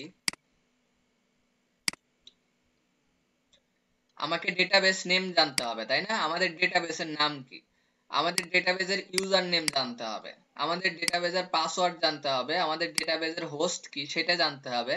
আর আমরা একটা টেবিল প্রিফিক্স ইউজ করব। টেবিল প্রিফিক্স কি, আমাদের দেখা যাচ্ছে যে আমরা বিভিন্ন জায়গায় বিভিন্ন সাইট কিন্তু হোস্ট করতে পারি, বিভিন্ন সাইট কিন্তু রাখতে পারি ডেটাবেসে। তো তখন দেখা যাচ্ছে যে আপনি কোন সাইটের ডেটাবেস এটা আপনি সহজে চিনতে পারেন না। তো আপনি যদি একটা প্রিফিক্স রেখে দেন তাহলে আপনি চিনতে পারবেন, তাই না? যেমন আমাদের মুসলিম দেখবেন যে যারা মুসলিম আছে তারা সবসময় নামের আগে এমডি ইউজ করি, তাই না? তাহলে কিন্তু ইজিলি কিন্তু বোঝা যায় যে সে মুসলিম। বা হিন্দুরা সি ইউজ করে, তো এটা ইউজ করলে কিন্তু ইজিলি কিন্তু বোঝা যায়। তো এই ধরনের একটা প্রিফিক্স আপনি ইউজ করতে পারেন, যদিও এটা কিন্তু ম্যান্ডেটরি না, এখানে লিখেছি if you want to run more than one WordPress in a single database। আমরা যদি একটা ডাটাবেজের আন্ডারে একটা ওয়েবসাইটই হোস্ট করি তাহলে এটার দরকার নাই। যদি আমরা অনেকগুলো ওয়েবসাইট রাখতে চাই তখন আমাদের দরকার। তো আমি আপাতত এই জিনিসটা কেটে দিচ্ছি। আমার এখন দরকার হচ্ছে database name, user name, password আর হোস্ট। আচ্ছা দেখি এটা আমি কিভাবে আনবো। এটার জন্য আমাকে কি করতে হবে, আমি লোকাল হোস্ট লিখবো, লোকাল হোস্ট লিখবো এবং আমার ডেটাবেজে যাওয়ার জন্য আমাকে একটা জিনিস লিখতে হবে। কি লিখতে হবে? পিএইচপি, পিএইচপি লিখতে হবে, মাই লিখতে হবে এবং অ্যাডমিন লিখতে হবে। পিএইচপি মাই অ্যাডমিন লিখতে হবে। এই ডেটাবেজে যাওয়ার জন্য আমাদের লোকাল হোস্ট স্ল্যাশ পিএইচপি মাই অ্যাডমিন এই ইউআরএলটা টাইপ করতে হবে। এই ইউআরএলটা টাইপ করে আপনি যখনই গো দিবেন বা এন্টার দিবেন তখনই দেখবেন যে একটা ডাটাবেজের একটা ইন্টারফেস ওপেন হয়েছে। এটাই হচ্ছে আমাদের MySQL বা SQL এর লেআউটটা। তো এখানে আপনি প্রথম পর্যায়ে দেখবেন যে মাত্র কয়েকটা ডেটাবেস ক্রিয়েট করা আছে, যদিও আমার অনেকগুলো ডেটাবেস ক্রিয়েট করা আছে, তাই না? তো আপনাদের হয়তো মাত্র 8-10টা ডেটাবেস ক্রিয়েট করা থাকবে। তো এইখানে যদি আমাকে কি চেয়েছে একটা, যে আমার এখানে একটা ডেটাবেসের নাম চাইছে। তো ডেটাবেসের নাম যদি চাই তাহলে আমাকে একটা ডেটাবেস ক্রিয়েট করতে হবে। ডেটাবেস ক্রিয়েট করার জন্য আমি এই ইন্টারফেসের মধ্যে ডেটাবেস নামে যে বাটনটা আছে এখানে আমি ক্লিক করব। ডেটাবেসে ক্লিক করলাম। ডেটাবেসকে ক্লিক করার পর দেখেন এখানে কিন্তু অপশনটা কিন্তু চলে আসছে যে ক্রিয়েট ডেটাবেস। এই তার মানে এখানে ডেটাবেস ক্রিয়েট করতে পারবো এবং এখানে ডেটাবেসের নেমটা দিতে হবে। এইখানে কিছু একটা আছে দিয়ে তারপরে ক্রিয়েটে ক্লিক করলেই কিন্তু ডেটাবেসটা কিন্তু ক্রিয়েট হয়ে যাবে। অনেক, তার মানে অনেক সহজ ব্যাপারটা আমাদের জন্য কিন্তু সহজ করে দিয়েছে। তো আমরা যদি এখানে ডেটাবেসের একটা নাম দেই, ধরেন যে আমি ঝালকাঠি নাম দিলাম ডেটাবেসের, ঝালকাঠি ডেটাবেসের নাম দিলাম। আর এই রাইট সাইডে যেটা আছে যে ডেটাবেসের ফরম্যাটটা চাচ্ছে, অনেকগুলো ডেটাবেসের ফরম্যাট আছে। তো আপনি সব সময় UTF-8 জেনারেল সিআই এই ফরম্যাটটা চুজ করবেন। কেন? এই ফরম্যাটটা বাংলাকে সাপোর্ট করে। তো আমরা যদি বাংলা নিয়ে যদি কাজ করি তখন দেখবেন অন্যান্য ফরম্যাটে প্রবলেম করতে পারে, যেমন স্প্যানিশ, সুইডেন এই ধরনের কিন্তু অনেক প্রবলেম আছে। কিন্তু UTF-8 জেনারেল সিআই দিলে আপনি যে কোনো ল্যাঙ্গুয়েজে কিন্তু ইউজ করতে পারবেন। তো এই ফরম্যাটটা সবসময় চুজ করবেন। দেন আপনি ক্রিয়েটে ক্লিক করেন। ক্রিয়েটে ক্লিক করলেই দেখবো যে রাইট সাইডে আমাদের এই ঝালকাঠি নামের ডেটাবেসটা ক্রিয়েট হয়ে যাবে। যদিও এখন পর্যন্ত কিন্তু ঝালকাঠি নামে কিন্তু কোনো কিন্তু ডেটাবেস কিন্তু নাই। দেখেন এখন ক্রিয়েট করা মাত্র database Jhalakathi has been created, এই যে ঝালকাঠি নামে ডেটাবেসটা ক্রিয়েট হয়ে গেছে। অনেক সহজ। আচ্ছা তাহলে কিন্তু আমরা কিন্তু আমাদের ডেটাবেসের নামটা পেয়ে গেছি, সেটা হচ্ছে ঝালকাঠি। আচ্ছা তারপর আমাদের কি লাগবে? ডেটাবেসের ইউজার নেম লাগবে। সেই ডেটাবেসের ইউজার নেমটাই এই পিএইচপি মাই অ্যাডমিন এই জ্যাম্পের ক্ষেত্রে ডিফল্ট একটা ইউজার আছে সব জায়গায়। সেটা হচ্ছে ডিফল্ট ইউজারের নামটা কি, রুট নামে একটা নাম আছে। যে এই রুট নেমটা দিয়ে আপনি যে কোনো ডেটাবেস অ্যাক্সেস করতে পারবেন। যখন আমরা অনলাইনে করব তখন আমাদের এটা ভিন্ন হয়ে যাবে, কিন্তু আমরা জ্যাম্পে যখন করছি আমাদের এটা জানার দরকার নাই যে আমাদের এক্সট্রা ইউজার ক্রিয়েট করে এগুলো দরকার নেই। আমরা আপাতত রুট নামের একটা ইউজার নেম ক্রিয়েট আছে ওইটাই ইউজ করব এবং পাসওয়ার্ড থাকবে হচ্ছে, পাসওয়ার্ডের ঘরে কিছুই নাই, ফাঁকা। ফাঁকা বলতে স্পেস কিন্তু দেয়া যাবে না, স্পেসও কিন্তু একটা পাসওয়ার্ড। সো স্পেস না, একদম ফাঁকা রাখবো। এবং হোস্ট কি, আমাদের হোস্ট কি, এই যে আমাদের হোস্ট হচ্ছে লোকাল হোস্ট। তাহলে আমরা কিন্তু 4টা ডিটেইলস কিন্তু কালেক্ট করে ফেলছি। তো এইগুলো দিলেই কিন্তু আমাদের কিন্তু ওয়ার্ডপ্রেসটা ইনস্টল করা আমাদের জন্য সম্ভব হবে এখন। তো আমরা এই ডিটেইলস গুলা পেয়ে গেছি, আমরা দিয়ে দেই যে লেটস গো, আমাদের কাছে আছে। তো আমরা এখানে ডেটাবেসের নামটা দিয়ে দেব। আমাদের ডেটাবেসের নাম হচ্ছে ঝালকাঠি। আমাদের ইউজার নেম কি? আমাদের ইউজার নেম হচ্ছে রুট। আমাদের পাসওয়ার্ড কি? আমাদের পাসওয়ার্ডের ঘর ফাঁকা, এখানে আবার কেউ স্পেস দিবেন না।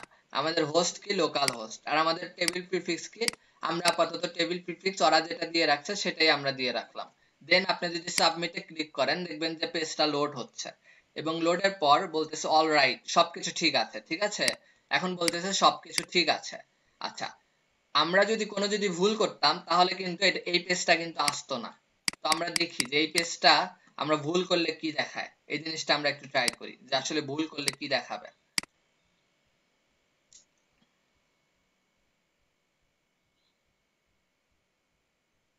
তো ভুল করলে কি দেখাবে এই জিনিসটা দেখার জন্য আমরা যখনই এই তার মানে একটা স্টেপ পার হয়ে আসছি, ঠিক আছে, সবকিছু সঠিক দেওয়ার কারণে একটা ফাইল তৈরি হয়ে গেছে, ঠিক আছে, সেটা হচ্ছে এই wp-config.php এর ভিতর এই অনেক কিছু সেভ হয়ে গেছে। আমরা যদি এই পেজটা যদি এডিট করি, edit with notepad plus plus, দেখবো যে এখানে অনেক কিছু সেভ হয়ে গেছে। যেমন ডাটাবেস নেম ঝালকাঠি, এটা কিন্তু সেট হয়ে গেছে। ডাটাবেস ইউজার আমরা ওইখানে দিছি, কিন্তু এইখানে কিন্তু সেট হয়ে গেছে। ডাটাবেস ইউজার রুট, ডাটাবেসের পাসওয়ার্ড ফাঁকা, হোস্ট লোকাল হোস্ট, এগুলা কিন্তু ক্রিয়েট হয়ে গেছে। তো এখন আমরা ভুল করলেও তার মানে সঠিকই দেখাবে। তো এই জন্য আমি এই ফাইলটা ডিলিট করে দেই, ঠিক আছে, এই ফাইলটা ডিলিট করে দেই।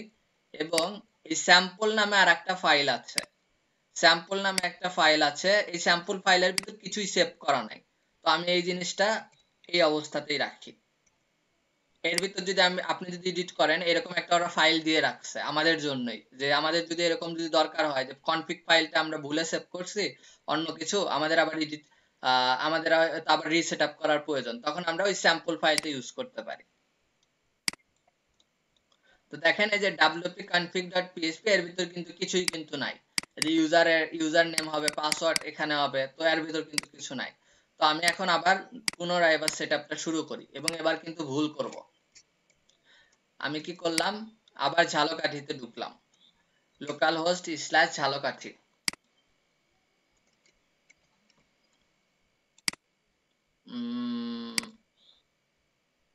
আমাদের কনফিগ ফাইলের ভিতর, ও আমাদের তো সেটআপ কনফিগ ফাইলটাও তো সেটআপ হয়ে গেছে। সেটআপ কনফিগ ফাইলের ভিতরে অনেক কিছু সেটআপ হয়ে গেছে। তো আমাদের কি করতে হবে, পুনরায় শুরু করতে আমাদের ওই ফাইলটা আবার এক্সট্রাক্ট করতে হবে। আমরা ভুল করে দেখি, আপনাদের জন্য এটা খুবই জরুরি, কারণ অনেকেই ভুল করবেন, বুঝতে পারবেন না যে কি করলেন। কি ব্যাপার, ডাউনলোডের ফাইলটা গেল কই?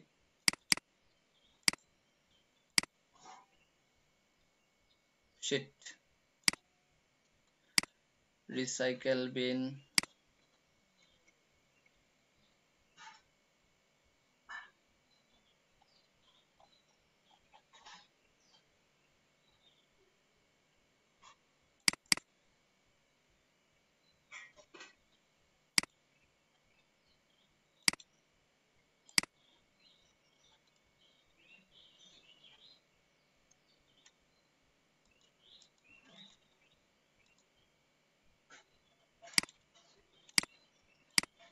আমার ডিরেক্টরি হচ্ছে আমাদের জ্যাম্পের মধ্যে htdocs এর মধ্যে ঝালকাঠি। ঝালকাঠি কই, এই যে ঝালকাঠি, এবং এটা হচ্ছে ফাইল। এটা যদি আমি আবার এক্সট্রাক্ট করি,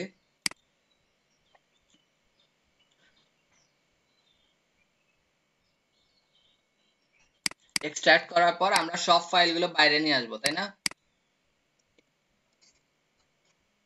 আচ্ছা, সব ফাইল বাইরে নিয়ে আসার পরে এখন যদি ঝালকাঠি যদি ট্রাই করি, তাহলে দেখবো যে সেটআপ কনফিগ ফাইলটা আবার ওপেন হবে।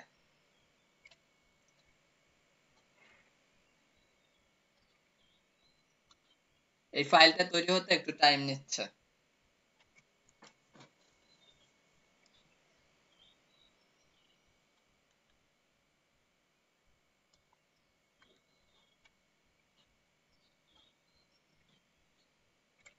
আচ্ছা, আবার চাচ্ছে যে ল্যাঙ্গুয়েজটা কি, এগুলো আমরা সেটআপ করে গেছিলাম, সেজন্য সেটআপ কনফিগ ফাইলটা কিন্তু তৈরি হয়েছিল, এবং এইগুলা ডিটেইলস আছে কিনা এগুলো দিতে বলতেছে। তো লেটস গো দিলাম। এবং এখন যদি আপনি কোনো কিছু যদি ভুল করেন, ধরেন আপনি ডেটাবেজের নামটা দিলেন ঝালকাঠি, ইউজার নেম দিলেন রুট, হয়তো পাসওয়ার্ডের ঘরে দিলেন 1234, আর লোকাল হোস্ট দিলেন, টেবিল প্রিফিক্স দিলেন। এখন যদি সাবমিট করেন, তাহলে দেখাচ্ছে এরর এস্টাবলিশিং এ ডাটাবেস কানেকশন। তার মানে আমাদের কোথাও কোনো ভুল হয়েছে এটা বলতেছে। ওরা কয়েকটা ভুলের টাইপস দিছে, যে এইগুলো সাধারণত ভুল হয়। Are you sure about the correct user name, password, correct host name, database server is running, আমাদের ডেটাবেস তো রান করতেছে কিনা, এই ধরনের কিছু ব্যাপার দিছে যে ডেটাবেসের সাথেও কানেকশনটা নিতে পারতেছে না, কারণ আমরা সঠিক ইউজার নেম পাসওয়ার্ডটা দেইনি। তো আমরা আবার ট্রাই এগেইন দেই, ট্রাই এগেইন দিয়ে এবার যদি আপনি যদি ঠিকঠাক দেন তাহলে দেখবেন যে হ্যাঁ কাজ করবে। সাবমিট দিলাম, তাহলে এই পেজটা চলে আসলো। এন্ড দেন রান দ্য ইনস্টলেশনে যদি ক্লিক করি তাহলে ওয়ার্ডপ্রেসের ইনস্টলেশনটা রান করবে। আমি রানে ক্লিক করলাম। রানে ক্লিক করার পর দেখেন আমাদের ওয়ার্ডপ্রেসের ইনস্টলেশনটা কিন্তু রেডি। আমাদের বলতেছে যে কিছু ইনফরমেশন তাদের দরকার, যেমন আমাদের ওয়েবসাইটের টাইটেল কি হবে, আমাদের ওয়েবসাইটের ইউজার নেম কি দিব, আমাদের পাসওয়ার্ড কি দিব, আমাদের ইমেইল কি থাকবে, আমাদের সার্চ ইঞ্জিন ভিজিবিলিটি থাকবে কিনা, এই ধরনের কিছু কোশ্চেন করছে। তো আমরা এগুলো একে একে পূরণ করি, যে this is my first WordPress, আমি সংক্ষেপে WP লিখলাম।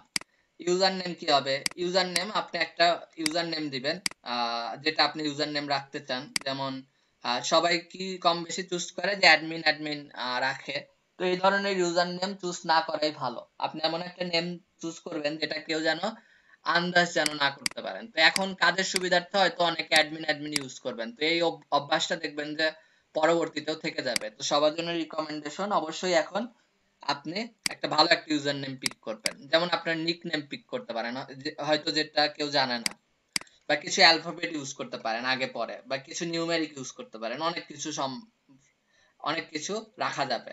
তো আমি আমার কাজের সুবিধার্থে আপাতত অ্যাডমিন রাখলাম। পাসওয়ার্ড একটা স্ট্রং একটা পাসওয়ার্ড রাখবেন, ওরা এই স্ট্রং পাসওয়ার্ড সাজেস্ট করে, তো এইটাও রাখতে পারেন। প্লাস আপনি লাস্ট পাসওয়ার্ড জেনারেটর থেকেও পাসওয়ার্ড জেনারেট করে নিয়ে আসতে পারেন। লাস্ট পাসওয়ার্ড জেনারেটর কিন্তু খুবই স্ট্রং পাসওয়ার্ড জেনারেট করে, যেটা আমার কাছে অনেক কাজের লাগে। এই যে এখান থেকে জেনারেট সিকিউর পাসওয়ার্ড করে এখান থেকে কপি করে আপনি সেটা কিন্তু ইউজ করতে পারেন। তো আমিও এখানে একটা সহজ পাসওয়ার্ড রাখতেছি, অ্যাডমিন। এখন আমি যেহেতু পাসওয়ার্ডটা অনেক সহজ ইউজ করছি, তো বলতেছে যে ভেরি উইক, তো আমাকে কনফার্ম করতে বলতেছে যে আমি উইক পাসওয়ার্ডই চুজ করব কিনা। আমি কনফার্ম করে দিলাম। আমার ইমেইল দিতে বলতেছে, তো আপনি এখানে আপনার একটা ইমেইল দিবেন। তো প্র্যাকটিস পারপোজ আপনাকে অনেকবার ওয়ার্ডপ্রেস ইনস্টল করতে হবে, ঠিক আছে? তো সেই জন্য আপনি একটা ইমেইল রাখবেন, যে ইমেইলে সব প্র্যাকটিসের জন্য ওয়ার্ডপ্রেস গুলো ইনস্টল করে ডিটেইলসটা এখানে পাঠিয়ে দেবে, ঠিক আছে? সেজন্য একটা ইমেইল খুলে রাখবেন এরকম, যেরকম এইটা আমার যে প্রথম থেকেই শুরু, এইটাতেই সব ওয়ার্ডপ্রেস ইনস্টল করে ডিটেইলসটা পাঠিয়ে দেই। তারপরে কি আছে, সার্চ ইঞ্জিন ভিজিবিলিটি। যে সার্চ ইঞ্জিন ভিজিবিলিটি আমরা ডিসকারেজ করব কিনা ইনকারেজ করব। ইনকারেজ যদি করতে চাই তাহলে আমাকে কোনো কিছুই করতে হবে না, আমি জাস্ট ইনস্টল ওয়ার্ডপ্রেস করলেই হবে। আর যদি ডিসকারেজ করি তাহলে এখানে একটা চেক মার্ক দিতে হবে। ডিসকারেজ মানে কি, আমি এই সাইটটাকে গুগল সার্চ ইঞ্জিনে ইন্ডেক্স করব না। আমি যদি এখানে যদি দেই তাহলে এই সাইটটা গুগলে ইন্ডেক্স হবে না, মানে সার্চ ইঞ্জিন র্যাঙ্কিং এ আসবে না। আপনি লাইভ ডোমেইন দিয়ে সাইট করলেও দেখবেন যে সেটা কিন্তু আর গুগল সার্চ ইঞ্জিনে আসবে না, যদিও এটা আপনি পরে চেঞ্জ করতে পারবেন। তো নরমালি কি করা হয়, ক্লায়েন্টের সাইট যদি আপনি ডেভেলপমেন্ট করেন, তো ডেভেলপমেন্ট করার সময় আপনি অনেক পেজ আজে বাজে পেজ ক্রিয়েট করেন, হয়তো একটা ভুল হয় আর একটা ক্রিয়েট করেন, তো ইন্ডেক্সটা অন থাকলে সেই সব পেজও ইন্ডেক্স হয়ে যায়। তো সাইট যখন রেডি তখন আসলে ইন্ডেক্স করা উচিত। ডেভেলপমেন্ট মোডে বা আপনি যখন বানাচ্ছেন বা যেগুলো আপনি প্র্যাকটিস পারপোজ ইউজ করতেছেন সেগুলো আসলে ডিসকারেজ করে দেয় ভালো। যদিও লোকাল হোস্টে থাকাকালীন এটা তো ডিসকারেজ থাকলেই কি ইনকারেজ থাকলেই কি এটা কোনো ফ্যাক্ট না। তো এই বিষয়গুলো কি ক্লিয়ার আপনাদের?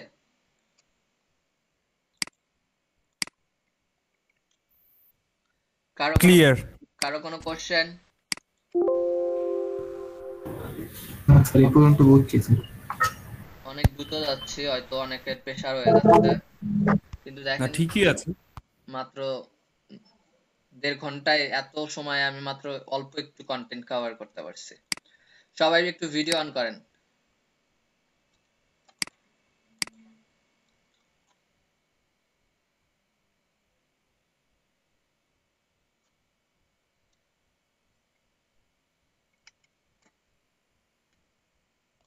মুন্না নামে আমার একটা ফ্রেন্ড আছে, উনি অনেক ভালো ইনকাম করতেছে। তো এই ব্যাচের মুন্নাও আশা করি যে খুব ভালো ইনকাম করবেন। সবাই ভিডিও অন করেন। জি স্যার, দোয়া করবেন। অবশ্যই। আসাদুল ইসলাম, ফয়সাল ভাই, জাহিদ হায়দার ভাই। তা আমারটা তো ওপেন করছি। ও, আপনার তো দুইটা। ওকে,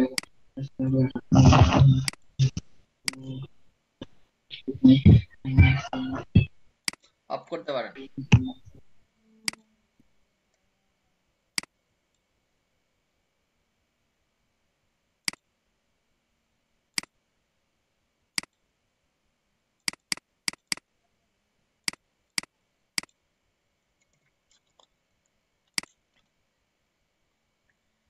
আচ্ছা, আমরা আবার শুরু করি। আজকে কিন্তু মজার ক্লাস, এটা কিন্তু অনেক মজা।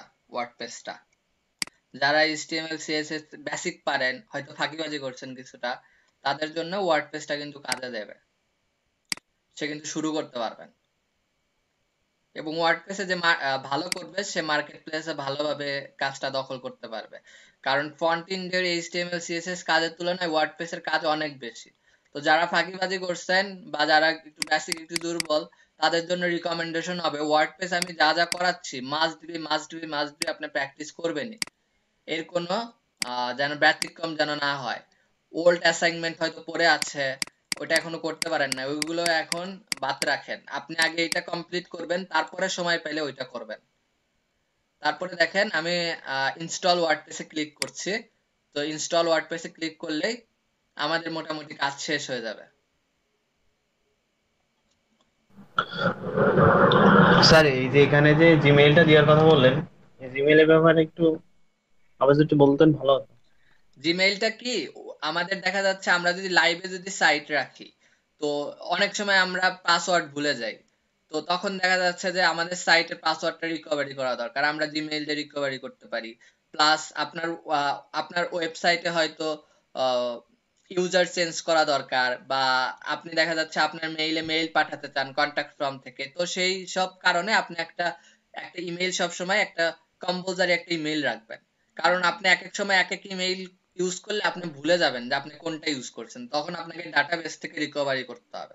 তো সহজের জন্য আমি একটা সহজ একটা ইমেইল আপনাদের রাখতে বললাম। এইটা যেন আপনি আজকে থেকে শুরু যতদিন ওয়ার্ডপ্রেস নিয়ে কাজ করবেন সব জায়গায় ইউজারের জন্য যেন আপনি ওই ইমেইলটা ইউজ করেন। আর ক্লায়েন্টকে যখন হ্যান্ড ওভার করবেন তখন হয়তো ক্লায়েন্টের ইমেইলটা দিয়ে দিতে পারেন। বা ক্লায়েন্ট অনেক সময় চায়ও না, আপনার ইউজারই রেখে দেয়, ক্লায়েন্ট অত হ্যান্ডেলও করে না। এটা ক্লায়েন্টের ব্যাপার, ক্লায়েন্টের উপর ডিপেন্ড করে। সো আপনি একটা সবসময় একটা সিম্পল একটা ইমেইল রেখে দিবেন, যেমন আমি একটা রেখে দিচ্ছি ওইটাই। জি স্যার। আচ্ছা, তারপরে দেখেন আমাকে বলছে সাকসেস, তার মানে আমরা সফল হলাম, তাই না? WordPress has been installed, WordPress install করা হয়েছে, thank you and enjoy. Enjoy করতে বলছে, তো আপনারা এখন লগ ইন করে কিন্তু ওয়ার্ডপ্রেস নিয়ে কাজ করা শুরু করতে পারেন। ইউজার নেম হচ্ছে আমাদের অ্যাডমিন এবং পাসওয়ার্ড আমরা যেটা চুজ করছি সেটা।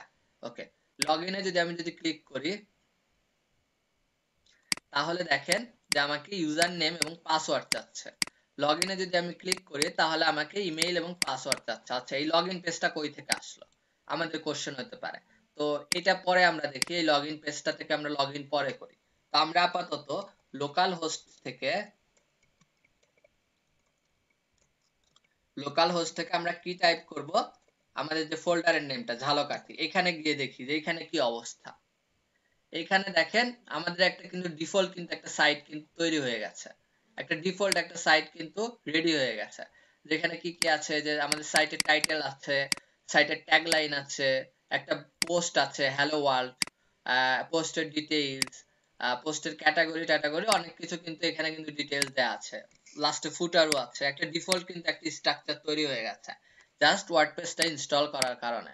এখন এই সাইটে যদি অ্যাডমিন প্যানেলে যদি লগইন করতে চাই, যেটা ওয়ার্ডপ্রেস এর ভাষায় বলতেছে ড্যাশবোর্ড, এখানে যদি আমি লগইন করতে চাই অনেকগুলো মেথডে আমি লগইন করতে পারি। যেমন একটা মেথড কি, কমন মেথড হচ্ছে wp-admin লিখবেন। কি লিখবেন? আপনার লোকাল হোস্ট লিখতে হবে, লোকাল হোস্টের জন্য। আমরা যদি লাইভ ওয়েবসাইট ইউজ করি তখন এইখানে হয়ে যাবে লাইভ ওয়েবসাইটেরটা। তো লাইভ ওয়েবসাইটটা আজকেই আমরা দেখবো লাইভ ওয়েবসাইটে কি করে লাইভ ওয়েবসাইট এটা পরে দেখি। আপাতত লোকাল হোস্ট / আমাদের যে ফোল্ডারে আমরা ইনস্টলটা করছি, তাই না? আমরা ঝালকাঠিতে ইনস্টল করছি, স্ল্যাশ আমাদের দিতে হবে wp admin নামে একটা কিওয়ার্ড। wp admin এটা আমাদের মুখস্থ হয়ে যাবে, আমরা 2-3 বার প্র্যাকটিস করলে মুখস্থ হয়ে যাবে। তো আমরা wp admin দিয়ে যদি আপনি যদি এন্টার দেন, তাহলে দেখবেন যে লগইনের পেজটা ওপেন হয়েছে। এই যে ইউজার নেম এবং পাসওয়ার্ড দিতে বলছে। আচ্ছা, তারপরে আরেকটা কি হতে পারে, লোকাল হোস্ট, আমি যদি নোটপ্যাডে যদি লিখি, আরেকটা হতে পারে যে আপনি লিখবেন local host slash Jhalakathi slash আপনি কি লিখবেন wp login ডট php।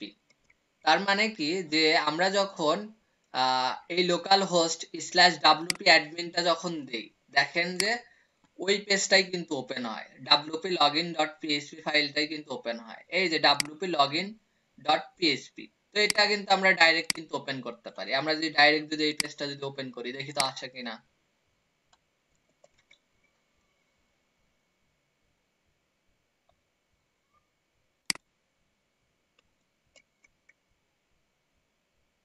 এই যে এই পেজটাই কিন্তু আসছে। তারপরে আপনি ঝালক এই wp login এর পরে আরেকটা লিখতে পারেন, সেটা হচ্ছে লগইন। লগইন লিখতে পারেন, লগইন লিখলেও হবে। ঝালকাঠি স্ল্যাশ আপনি যদি লগইন লিখে যদি এন্টার করেন, তাও দেখবেন যে এই wp login php ফাইলটা কিন্তু ওপেন হচ্ছে। তো এতগুলা মেথড আছে, আপনি যেটা সহজ মনে হয় সেটাই আপনি ইউজ করতে পারেন, কোনো প্রবলেম নাই। আর ভবিষ্যতে আমরা এই ইউআরএল ও চেঞ্জ করে ফেলবো, ঠিক আছে? এই লগইন লিখবো না, বা এই wp login php লিখবো না, wp admin লিখবো না, আমরা হয়তো লিখে ফেলতে পারি যে জাহিদ ভাই হয়তো দিবে যে ঝালকাঠি স্ল্যাশ জাহিদ, তাহলে কিন্তু এই লগইন পেজটা কিন্তু ওপেন হবে। এটা কি জন্য করা হয়, যে এই মেথড গুলো কিন্তু সবাই কিন্তু জানে, তাই না? সবাই কিন্তু জানে যে জাহিদ ভাইয়ের ওয়েবসাইটে হয়তো wp admin দিয়ে কিন্তু লগইন করা যাবে, আপনি জানেন। তো কি হতে পারে যে আমি একটু ট্রাই করলাম যে জাহিদ ভাই কি কাজ করছে দেখার জন্য, আমি জাহিদ ভাইয়ের ওয়েবসাইটে গিয়ে লগইন দিয়ে ট্রাই করে এই পেজটা আসলো। তো আমার মোটামুটি আইডিয়া আছে যে জাহিদ ভাইয়ের জন্ম তারিখ হচ্ছে এত, উনি পাসওয়ার্ড এই দিতে পারে, ইউজার নেম এই দিতে পারে, আমি লগইন করার ট্রাই করলাম। তো যদি লগইন করে যদি সাকসেসফুল হয়, তাহলে কিন্তু এটা কিন্তু হ্যাকের সম্ভাবনা কিন্তু বেড়ে গেল। তো এইরকম ইউআরএল যেন কোনোটা দিয়েই যেন ট্রাই করে যেন সে যেন না পায়, এইরকম আমরা একটা ইউআরএল বাছাই করে রাখবো। তাহলে কেউ সহজে অন্তত ইউআরএল দিয়ে বেস করে কিন্তু হ্যাক করতে পারবে না। যদিও এটা একটা সিম্পল একটা ওয়ে, এছাড়াও হাজার ওয়ে আছে যে আপনি এই ইউআরএলটা ওরা বের করে ফেলতে পারবে যে আসলে ও কোন ইউআরএলটা দিচ্ছে, এটাও সম্ভব। তো তারপরেও আমাদের যতটুকু নিজেদের সিকিউর থাকা সম্ভব আমরা সেটা চেষ্টা করব, যেন আমরা ততটুকু সিকিউর থাকতে পারি। তো আমরা ইউআরএলটা চেঞ্জ করে নিব। এটাও একটা সার্ভিস হতে পারে যে আপনি ক্লায়েন্টের ইউআরএলটা চেঞ্জ করে দিবেন।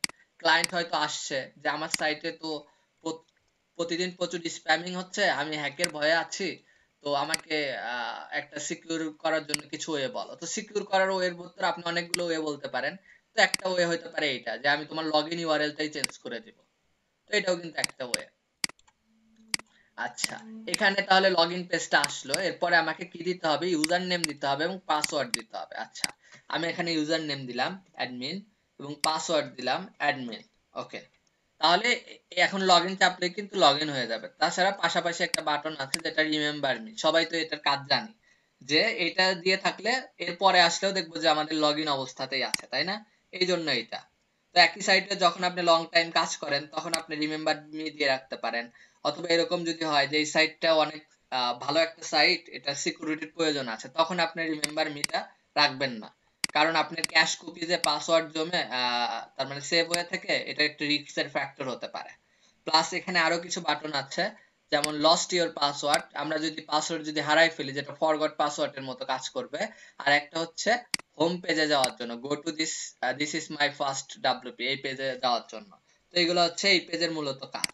আপনি চাইলে এই পেজের স্ট্রাকচারও চেঞ্জ করে ফেলতে পারেন, এই পেজের ডিজাইন চেঞ্জ করে ফেলতে পারেন, এগুলাও সম্ভব, সবই সম্ভব, তবে আস্তে আস্তে। ঠিক আছে, প্রথমে আমরা সিম্পলি লগইন করি। লগইন করলাম।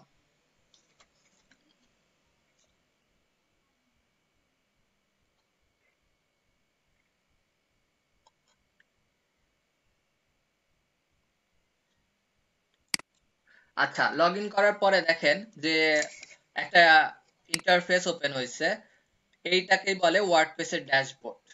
যে ইন্টারফেসটা ওপেন হয়েছে এটাই হচ্ছে ওয়ার্ডপ্রেসের ড্যাশবোর্ড, বা এটাকে আমরা অ্যাডমিন প্যানেল বলতে পারি। অনেকে অ্যাডমিন প্যানেল বলে, অনেকে ড্যাশবোর্ড বলে। এই ড্যাশবোর্ডে অনেক কিছু আছে, অনেক অপশন আছে, এবং এই অপশনগুলো যে এর মধ্যে সীমাবদ্ধ তা না, আপনি আরো অপশন অ্যাড করতে পারেন, আবার অপশন প্রয়োজন না হলে রিমুভ করে দিতে পারেন। এখানে অনেক কিছু অপশন আছে। যেমন ফার্স্টে দেখেন, আমরা যদি একটু ব্রিফ করার চেষ্টা করি, এই ব্রিফটা আমি এখন একবার করতেছি, প্লাস একবার ওয়ার্ডপ্রেস ডেভেলপমেন্টে যখন যাব তখনও আমি একবার ব্রিফ করব। তো তখন আপনাদের দেখবো যে কতটুক মনে আছে বা কতটুককে চর্চা করছেন। আর এই ড্যাশবোর্ডটার উপর আপনাদের সবার অ্যাসাইনমেন্ট থাকবে, ঠিক আছে, যে কোনটার কি কাজ। কেউ কেউ যদি একটা অপশনও বাদ দেন তাহলে তার তার মানে তার নামে রিপোর্ট করব আমি, ঠিক আছে, কোঅর্ডিনেটরের কাছে। তো সবাই এই অপশনগুলো ভালো করে দেখে নেন, কোনো অপশন না বুঝলে আমাকে এখনই বলবেন। তো ফার্স্টের দিকে যদি অপশন দেখি,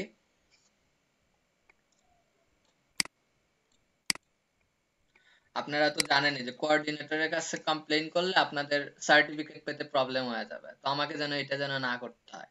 আপনারা খুবই ভালোভাবে এই অ্যাসাইনমেন্টটা করবেন, এবং এইটার উপর আপনাদের ওয়ার্ডপ্রেসের বেসটা নির্ভর করবে। যে তার ড্যাশবোর্ড সম্পর্কে যত ভালো জানে সে তত ভালো কাজ করতে পারবে ওয়ার্ডপ্রেসে। দেখা গেল যে আমি একটা কাজ দিছি আপনাকে, আপনি জানেনই না যে ওয়ার্ডপ্রেসের ড্যাশবোর্ডে এই অপশনটা আছে, আপনি খুঁজতেছেন, তো খুঁজতে খুঁজতে পাগল হয়ে যাবেন, কিন্তু পাবেন না। গুগল সার্চ করবেন, ইউটিউবে সার্চ করবেন, বড় ভাইকে জিজ্ঞেস করবেন, কিন্তু আসলে অপশনটা দেখা যাচ্ছে যে সিম্পল একটা জায়গায় রয়েছে। তো এই জিনিসগুলো সেজন্য খুবই জানা খুবই জরুরি। আচ্ছা, ফার্স্টে কি আছে, ওয়ার্ডপ্রেসের একটা আইকন আছে, ওয়ার্ডপ্রেসের একটা আইকন। ওকে, এই আইকনের উপর ক্লিক করলে about WordPress, WordPress org, documentation, support, feedback, এই রিলেটেড কিছু জিনিস আছে। এগুলো আমাদের তেমন একটা কাজে লাগে না, ঠিক আছে। দেন কি আছে, যে ওয়ার্ডপ্রেস এর হোম পেজের ইউআরএলটা, ঠিক আছে, এবং ইউআরএল এর উপর ক্লিক করলে দেখবেন ভিজিট সাইট নামে অপশন আছে। তো এটাতে ক্লিক করলে দেখবেন যে আপনি এই পেজটা থেকেই ওই পেজে চলে যাচ্ছেন। তার মানে আপনার ড্যাশবোর্ডটা কিন্তু চলে গেছে, ঠিক আছে। এখন ড্যাশবোর্ড ফিরে পাওয়ার অপশন কি, আপনি ঝালকাঠি /wp admin লিখতে পারেন, প্লাস দেখবেন যে এইখানে দেখেন এইটার উপর আবার ক্লিক করলে, মানে এটাকে কি বলে, যে টপ বার, এই টপ বারের উপর আবার এই এই আপনার টাইটেলের উপর ক্লিক করলে ড্যাশবোর্ড নামে আবার অপশনটা আসছে। তাহলে তাহলে কিন্তু আমরা আবার ড্যাশবোর্ডে ব্যাক করলাম। তো এই অপশনটা ইউজ করে আমরা সাইটকে সরাসরি ভিজিট করতে পারি। প্লাস আপনি এটার উপর ক্লিক করে এটা নিউ ট্যাবেও কিন্তু ওপেন করতে পারেন, যে আমি হয়তো ড্যাশবোর্ডের জায়গায় রাখলাম আর নিউ পেজে আমি দেখতেছি যে সাইটটা এখন কি অবস্থা, এটাও কিন্তু সম্ভব। এটার একটা শর্টকাট কি, আপনি ভিজিট সাইটের উপর ক্লিক করে এরকম রাইট ক্লিক করে ওপেন টু নিউ উইন্ডো না দিয়ে বা নিউ ট্যাব না দিয়ে আপনি এক কাজ করতে পারেন, যে এর উপর মাউস নিয়ে আপনি মাউসের যে আছে কি বলে, একটা গোল ঘোরান না, স্ক্রল বার, যেটা সার্কেল ঘুরাইলে যে পেজ হয়, স্ক্রল হয়, ওইটাকেই আপনি ক্লিক করবেন। আর এর উপর গিয়ে ওইটাই ক্লিক করবেন। ওইটাও কিন্তু ক্লিক করা যায়, অনেকেই তো জানেন না মনে হয়। আর স্যার কন্ট্রোল চেপে ধরে ক্লিক করলে নতুন ট্যাব ওপেন হয়।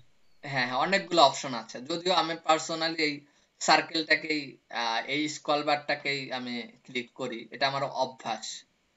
আচ্ছা, তারপরে কি অপশন আছে, এখানে দেখেন একটা মেসেজের মতো আইকন আছে এবং এখানে লেখা আছে 0। এটা কি, এটা হচ্ছে যে আমাদের ওয়েবসাইটে কোনো পোস্টে কেউ কমেন্ট করছে কিনা এইখানে নোটিফিকেশন আসবে, ঠিক আছে। এবং নিউ নামে আরেকটা অপশন আছে, নিউ নামে অপশন এর উপর হোভার করলে আমরা অনেকগুলো অপশন শো করতেছে, যেমন পোস্ট, মিডিয়া, পেজ, ইউজার। তার মানে কি, যে আমরা কোনোটা যদি নতুন করে যদি ক্রিয়েট করতে চাই, যে নতুন পোস্ট দিতে চাই, তাহলে আমি নিউ পোস্টের উপর ক্লিক করলেই দেখবো যে আমাদের পোস্ট দেওয়ার একটা ইন্টারফেস ওপেন হয়ে গেছে।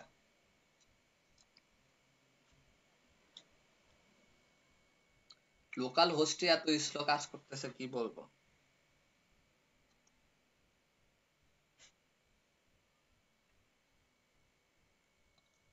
দেখেন এই যে পোস্টার কিন্তু অপশন চলে আসছে, যেখানে টাইটেল অ্যাড করতে হবে, এখানে আমরা বিভিন্ন কন্টেন্ট অ্যাড করতে পারি, এরকম কিন্তু অপশন চলে আসছে। তো আমি ব্যাক করলাম। তাহলে এই নিউ থেকে আপনি পোস্ট দিতে পারেন, মিডিয়া অ্যাড করতে পারেন, পেজ অ্যাড করতে পারেন, ইউজার অ্যাড করতে পারেন, অনেকগুলো অপশন আছে। আচ্ছা, তারপরে কি রাইট সাইড একটা অপশন আছে, সেটা হচ্ছে আমাকে বলছে যে ওদের একটা কি বলে এটাকে সম্বন্ধ সূচক, যে হাউ ডি অ্যাডমিন, আমাদের ইউজার নেম অ্যাডমিন দেওয়া তাই না, সেজন্য কিন্তু অ্যাডমিনটা শো করছে। আর ডাব্লিউপি আমাদের ইমেইলটা wp.sujan14 যে আমি ইমেইলটা ইউজ করলাম, এইটা ইউজ করার কারণে এখানে একটা ইমেজ আসছে, যেটা হচ্ছে আমি এটা সেট আপ করেছিলাম ওই ইমেইলের আন্ডারে। এটা কিভাবে আপনি চেঞ্জ করতে পারেন, আপনি যদি এখানে এডিট প্রোফাইলে যদি যান,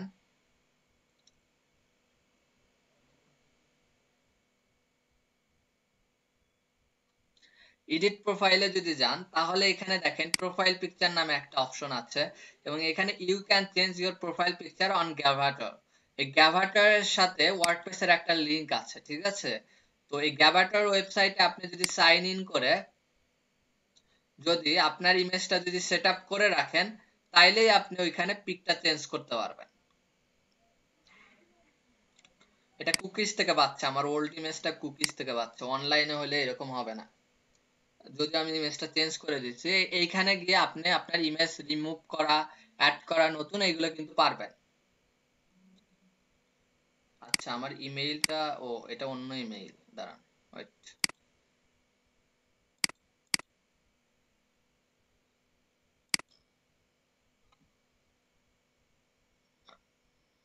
লগ আউট করে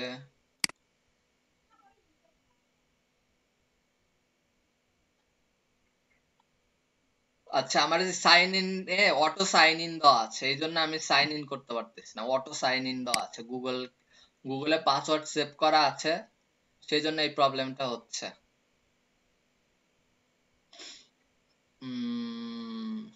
এটা কি করে করতে পারি, এটা আমার গ্যাভাটার,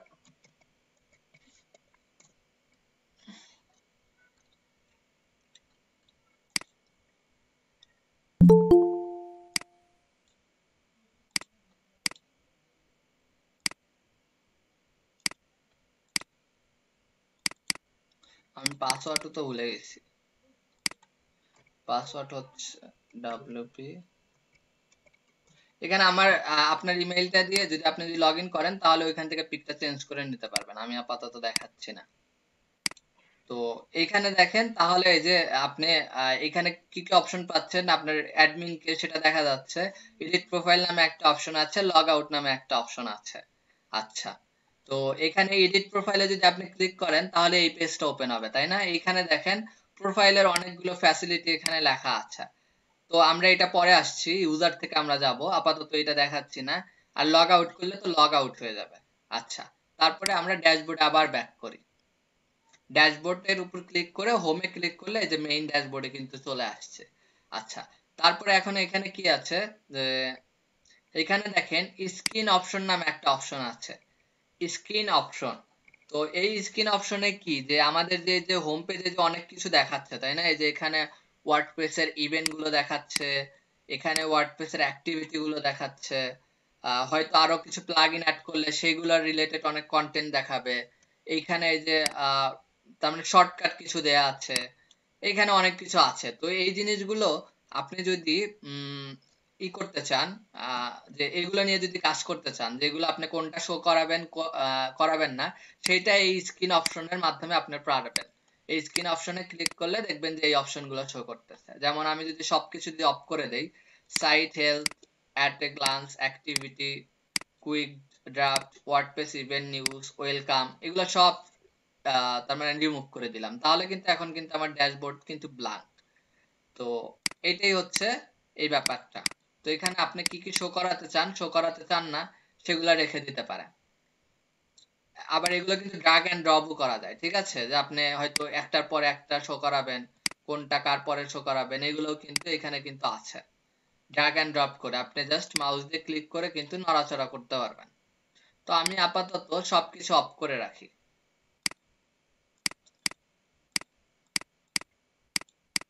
আচ্ছা, তারপর আমাদের হাতে কি অপশন আছে, আর আমাদের হাতে অপশন আছে হচ্ছে আপডেটস নামে একটা অপশন আছে।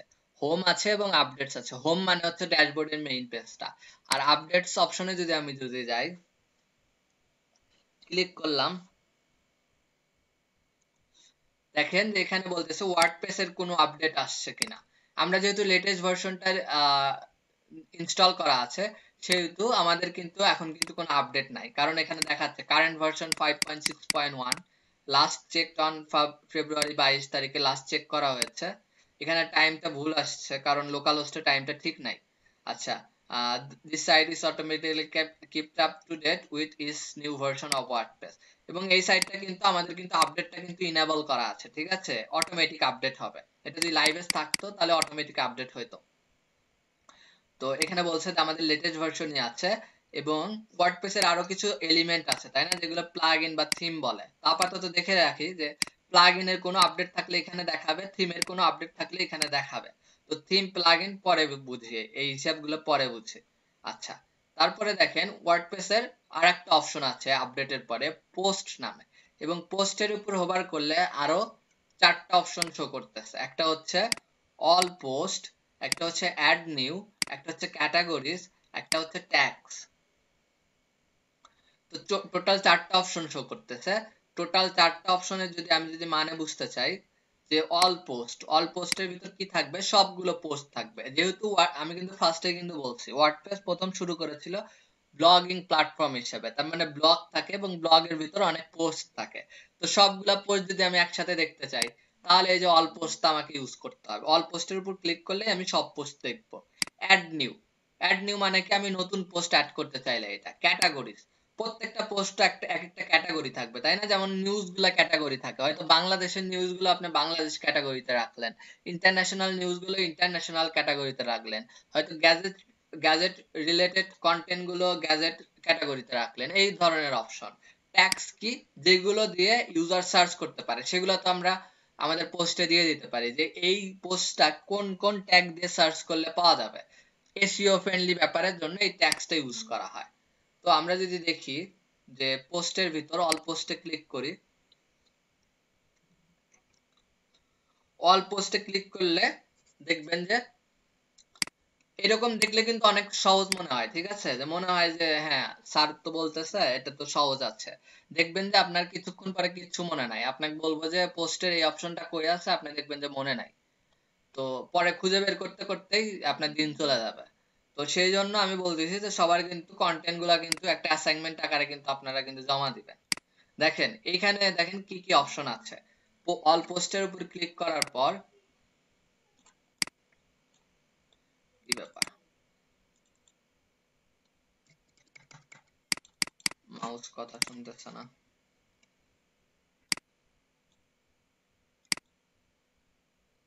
আচ্ছা, দেখি আমরা কি আছে, পোস্ট লিখছে যে এখানে সব পোস্ট আছে, এবং অ্যাড নিউ নামে এখানেও একটা বাটন দিচ্ছে, এবং এইখানে সার্চ পোস্ট নামে একটা অপশন আছে, এবং উপরে স্ক্রিন অপশন নামে এখানেও অপশন আছে, এবং এখানে হেল্প নামে একটা অপশন আছে তাই না। যদি আমাদের যদি কোনো হেল্প দরকার হয়, যদিও হেল্পটা ডেভেলপারদের জন্য তেমন কাজের না, তো আমাদের এটা দরকার নাই। এখানে আমরা ফলো করি যে পোস্ট, অল পোস্ট, এখানে অল পোস্ট দেখাচ্ছে, মাত্র একটা পোস্টই আছে হ্যালো ওয়ার্ল্ড, যেটা ডিফল্ট ভাবে থাকে, এবং এর মধ্যে পাবলিশড কয়টা, একটাই পাবলিশড, এই একটাই পাবলিশড।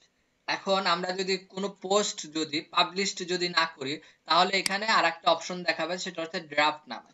তো আমরা একটা পোস্ট এরকম ক্রিয়েট করি, তাহলে আমরা আরো ভালো বুঝতে পারবো।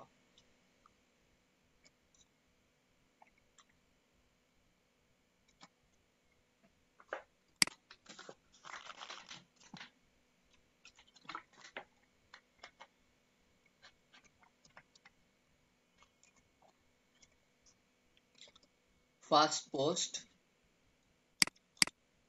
কন্টেন্টে দিয়ে দিলাম Jhalakathi WD 403। Okay, and then দেখেন যে এই পোস্টের আর অনেকগুলো অপশন আছে, এগুলো আমরা পরে পড়বো। আমরা আপাতত এটা সেভ ড্রাফট করি, ঠিক আছে, পাবলিশড করব না, পাবলিশড করলে তো পাবলিশড হয়ে গেল, সেভ ড্রাফট করলাম। ওকে, তারপর আমরা এই ট্যাবটা কেটে দেই। ও শিট, আমি পুরো ট্যাবটাই কেটে দিছি।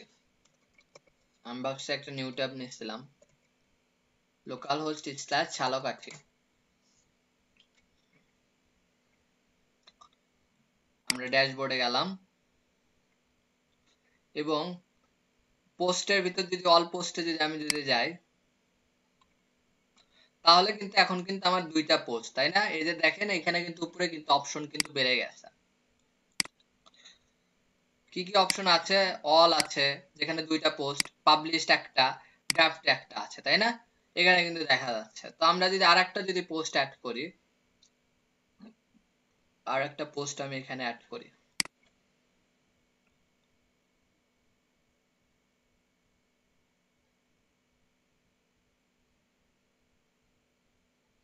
এখানে দিলাম আমরা সেকেন্ড পোস্ট টাইটেলটা,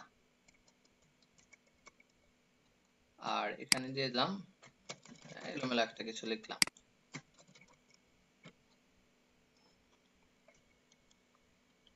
এবং এইটাকে পাবলিশ করলাম, পাবলিশ।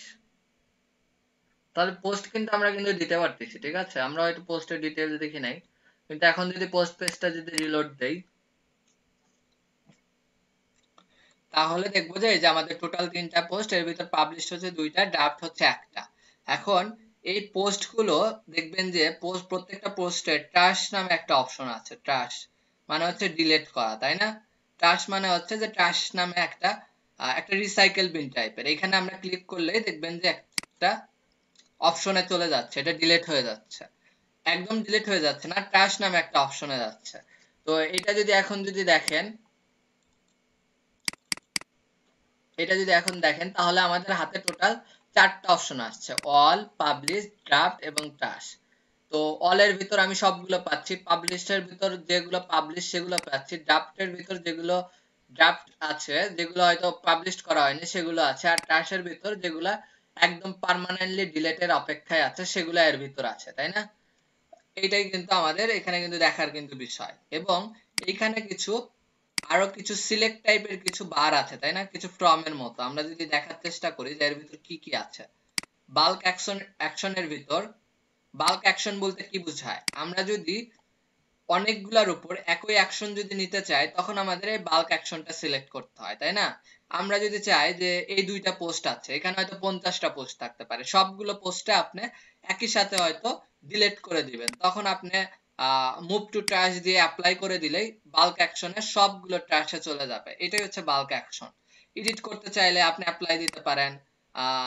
আর বাল্ক অ্যাকশন তো এটা টাইটেল, ঠিক আছে? এটা হচ্ছে এই ব্যাপারটা। এন্ড দেন আপনি যদি ডেট ওয়াইজ যদি সর্ট করতে চান পোস্ট গুলো, যে হয়তো আপনি দেখতে চান আপনার সাইটে হয়তো অনেক বছর বয়স, তো আপনি দেখতে চান যে 2020 সালে আপনি কি পোস্ট করেছিলেন, তো তখন আপনি এখান থেকে ওই মাসটা সিলেক্ট করে দিয়ে আপনি কিন্তু দেখতে পারেন যে আসলে কি কি আমি কন্টেন্ট পোস্ট করছিলাম।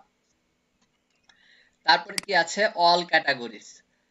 আপনি ক্যাটাগরি ওয়াইজ পোস্ট করতে পারেন। আমি যদিও এখনো পোস্টে কোনো ক্যাটাগরি সিলেক্ট করি নাই, তো অনেকগুলো ক্যাটাগরির পোস্ট থাকতে পারে, যেমন নিউজ ক্যাটাগরি একটা, হয়তো এন্টারটেইনমেন্ট একটা ক্যাটাগরি। তো প্রত্যেকটা ক্যাটাগরির আন্ডারে আন্ডারে পোস্ট করা যায়। তো তখন যদি আপনি ক্যাটাগরি ওয়াইজ যদি ফিল্টার করতে চান, তখন এইটা ইউজ করতে পারেন। আর সার্চ পোস্ট, আমি যদি কোনো স্পেসিফিক পোস্ট যদি সার্চ করতে চাই, তাহলে এখানে আমরা সেটা ইউজ করতে পারি। যদি আমি যদি হ্যালো ওয়ার্ল্ড নামে যদি পোস্টটা যদি খুঁজি,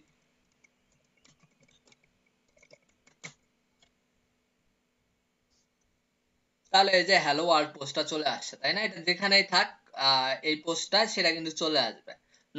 অনলি ট্র্যাশে থাকলে কিন্তু আসবে না, ঠিক আছে? এবং আপনি পাবলিশড অপশনে গেলে কি পাবেন? যে পাবলিশড পোস্ট গুলো, ড্রাফটে গেলে পাবেন ড্রাফট পোস্ট গুলো। ড্রাফট পোস্টে গিয়ে আপনি দেখবেন যে এখানে আচ্ছা, ড্রাফট অপশনে গিয়ে আপনি এডিট থেকে পাবলিশ করে দিতে পারেন। তারপরে ট্র্যাশ অপশনে গিয়ে আপনি পোস্ট গুলো ডিলিট করে দিতে পারেন পার্মানেন্টলি, এটা ডিলিট পার্মানেন্টলি, বা রিস্টোর করতে পারেন। আবার অলের ভিতর ব্যাক করে নিয়ে আসতে পারেন, সেই অপশনটাও কিন্তু আছে। তো এইটাও বাল্ক অ্যাকশন সিলেক্ট করার অপশনটা কিন্তু আছে। তো আপনার পোস্টে মোটামুটি অনেক অপশনই কিন্তু দিচ্ছে। আচ্ছা, এখন দেখার বিষয় যে স্ক্রিন অপশনে আমরা আর কি কি অপশন পাচ্ছি। স্ক্রিন অপশনে দেখেন যে আপনি এই পোস্ট গুলো কিভাবে শো করাবেন সেই অপশন আপনি পাচ্ছেন। যে আপনি অথরের নাম দেখতে চান কিনা এই অল পোস্টের মধ্যে, যদি অথর যদি বাদ দিয়ে দেন, তাহলে দেখবেন অথর কিন্তু আর দেখাচ্ছে না। আপনি ক্যাটাগরি দেখতে চান কিনা, না ক্যাটাগরি ক্যাটাগরিও দেখাচ্ছে না। ট্যাগ দেখতে চাই না, ট্যাগও দেখাচ্ছে না। কমেন্ট দেখতে চায় না, কমেন্টও দেখাচ্ছে না, ডেট দেখতে চায় না, ডেটও দেখাচ্ছে না, শুধু পোস্টের টাইটেল দেখাচ্ছে। তারপরে কম্প্যাক্ট ভিউ নামে একটা অপশন আছে যেটা এইভাবে ভিউ করতেছে, এক্সটেন্ডেড ভিউ এ অন্যরকম ভাবে ভিউ করবে। তারপরে আর কি আছে যে number of item per page, যে প্রত্যেকটা পেজে কতগুলো পোজ দেখাবে। আপনি যদি চান যে প্রত্যেক পেজে মাত্র একটা করে কন্টেন্ট দেখাবে, এটা দিয়ে অ্যাপ্লাই করে দিতে পারেন। আপনি যদি চান প্রত্যেক পেজে 50টা পোস্ট দেখাক, এটাও করে নিতে পারেন। যে আপনার হয়তো অনেক পোস্ট আছে, আপনার হয়তো সব পোস্টের টাইটেল গুলো একবার দেখে নেওয়া দরকার, তখন আপনি হয়তো এটা আরো বাড়ায় দিতে পারেন। তো এই সুবিধাগুলো কিন্তু স্ক্রিন অপশনে কিন্তু পাওয়া যাচ্ছে। অনেকেই এই স্ক্রিন অপশনের কথা কিন্তু জানেই না। দেন আপনি অ্যাড নিউ অপশন থেকে তো পোস্ট অ্যাড করতে পারেন, আমি দেখাইলাম। ক্যাটাগরিজ অপশন থেকে আপনি নতুন ক্যাটাগরি অ্যাড করতে পারেন, নতুন ক্যাটাগরি অ্যাড করতে পারি, তাই না? যেমন আমি যদি নতুন একটা ক্যাটাগরি অ্যাড করতে চাই, অ্যাড নিউ ক্যাটাগরি, হয়তো আমি একটা নিউজ নামে একটা ক্যাটাগরি অ্যাড করতে চাচ্ছি, নিউজ ক্যাটাগরি। এবং ইসলাক নামে একটা অপশন আছে, তাই না? ক্যাটাগরির নেম নিউজ দিলাম, ইসলাক নামে একটা অপশন আছে। ইসলাকটা কি? ইসলাকটা হচ্ছে এই ক্যাটাগরির ইউআরএলটা কি হবে। এই ইউআরএলটা যদি আপনি যদি চান যে এটার ইউআরএল হবে হচ্ছে সংবাদ, তাহলে দেখবেন যে নিউজ ক্যাটাগরিতে গেলেই আপনি সংবাদ নামের ইউআরএলটা পাচ্ছেন। দেখবেন ইউআরএল নিউজ লেখা নাই, ইউআরএল লেখা আছে সংবাদ। তো ডেফিনেটলি এটা সবসময় ক্যাটাগরির সাথেই সেম রাখা হয়। তারপরে এই ক্যাটাগরিটা কোন ক্যাটাগরির প্যারেন্ট কিনা, প্যারেন্ট ক্যাটাগরি বা স্টিল চাইল্ড ক্যাটাগরি কিন্তু আমরা কিন্তু সিলেক্ট করে দিতে পারি। প্যারেন্ট ক্যাটাগরি কি হতে পারে, যে বাংলাদেশ একটা প্যারেন্ট ক্যাটাগরি, বাংলাদেশের ভিতর খেলার সংবাদ হয় হচ্ছে চাইল্ড ক্যাটাগরি, বাংলাদেশের খেলাগুলো চাইল্ড ক্যাটাগরিতে থাকবে। বাংলাদেশের এন্টারটেইনমেন্ট গুলো আর একটা ক্যাটাগরিতে থাকবে, ওইগুলো হচ্ছে বাংলাদেশের, বাংলাদেশ হচ্ছে মেইন ক্যাটাগরি, কিন্তু বাংলাদেশের সাব ক্যাটাগরি গুলোকে হচ্ছে চাইল্ড ক্যাটাগরি বলতেছি। তো এইখানে যদি আমি যদি একটা প্যারেন্ট ক্যাটাগরি দিয়ে দিতে চাই, তাও দিয়ে দিতে পারি, যদিও এখানে আমার কোনো প্যারেন্ট ক্যাটাগরি আমি ক্রিয়েট করা নাই। তো এটাই এখন প্যারেন্ট, যদি কোনো কিছু যদি সিলেক্ট না করি তাহলে নিউজে হয়ে যাবে হচ্ছে প্যারেন্ট ক্যাটাগরি। তারপরে ক্যাটাগরির একটা ডিসক্রিপশন নিয়ে নিতে পারেন। তো এটার কি কি জন্য, যে আপনি হয়তো এই ক্যাটাগরি নিয়ে কি কাজ করছেন, এই ক্যাটাগরি কেন নিছেন, এখানে কিছু ডিসক্রাইব দিয়ে দিতে পারেন, এসইওর জন্য হেল্পফুল হইতে পারে। তো আমি এই ক্যাটাগরিটা অ্যাড করলাম, দেখেন এই যে নিউজ নামে ক্যাটাগরি অ্যাড হয়ে গেছে। এখন যদি আমি যদি আরেকটা যদি বাংলাদেশ নিউজ লিখে যদি আরেকটা ক্যাটাগরি যদি আনতে চাই, সেটাও সম্ভব। ইসলাক দিলাম, বিডি নিউজ, প্যারেন্ট ক্যাটাগরি দিয়ে দিলাম, এটার প্যারেন্ট ক্যাটাগরি হচ্ছে নিউজ। তারপরে অ্যাড নিউ দিলে কিন্তু এটা কিন্তু সাব ক্যাটাগরি হিসেবে কিন্তু অ্যাড হয়ে গেল। আর সাব ক্যাটাগরি গুলোর দেখবেন যে সামনে একটা আন্ডার স্কোর বা একটা হাইফেন আছে, তাই না? এটা কিন্তু খেয়াল করবেন যে এটা হচ্ছে একটা সাব ক্যাটাগরি, এটা চেনার উপায়। এবং এই ক্যাটাগরির আন্ডারে কয়টা পোস্ট আছে এগুলো এখান থেকে দেখা যায়। প্লাস ক্যাটাগরি গুলো ডিলিট করা, এডিট করা, এগুলো কিন্তু এখান থেকে পসিবল। এগুলো যদি ভিউ করতে চান সেটাও পসিবল। যদি আমরা যদি ভিউ যদি দেই, দেখেন এই যে ঝালকাঠি ক্যাটাগরি নিউজ, এই নিউজের আন্ডারে কোনো পোস্টই নাই, সেজন্য কোনো পোস্টই দেখাচ্ছে না। এই অপশনগুলো এখানে আছে। দেন ট্যাক্স নামে অপশন আছে, এখানে আপনি অনেকগুলো ট্যাগ অ্যাড করে রাখতে পারেন, হয়তো কিছু কমন ট্যাগ অ্যাড করে রাখলেন, সব পোস্টে আপনি ওই ট্যাগ গুলো ইমপ্লিমেন্ট করে দিলেন, এই অপশনটাও এখানে আছে। তো এই অপশনগুলো এইখানেই। আর পোস্টের অ্যাড নিউ এর ক্ষেত্রে, পোস্ট অ্যাড করার ক্ষেত্রে যে কি কি অপশন আছে আমরা আরেকবার দেখে নেই। আমরা সিম্পল একটা পোস্ট করছিলাম, কিন্তু পোস্টে কি কি অপশন আছে। আচ্ছা, পোস্ট করার ক্ষেত্রে এই যে একটা ইন্টারফেস ওপেন হয়েছে, এটা হচ্ছে ওয়ার্ডপ্রেসের গুটেনবার্গ নামে একটা এডিটরের ইন্টারফেস, গুটেনবার্গ নামে একটা এডিটরের ইন্টারফেস। এবং এইখানে যদি আপনি যদি দেখেন যে উপরের সাইডে যদি দেখেন যে প্লাস নামে একটা আইকন আছে, তো এখানে আপনি বিভিন্ন ব্লক অ্যাড করতে পারেন। এই যে প্লাসের উপর ক্লিক করলে অ্যাড এ ব্লক। পেন নামে একটা আইকন আছে যেখানে বিভিন্ন মডিউলস, মুডস বা বিভিন্ন মুডস আপনি কাজ করতে পারেন, এইগুলো অপশন আছে। আর রাইট সাইডে কি আছে, পোস্ট নামে অপশন আছে।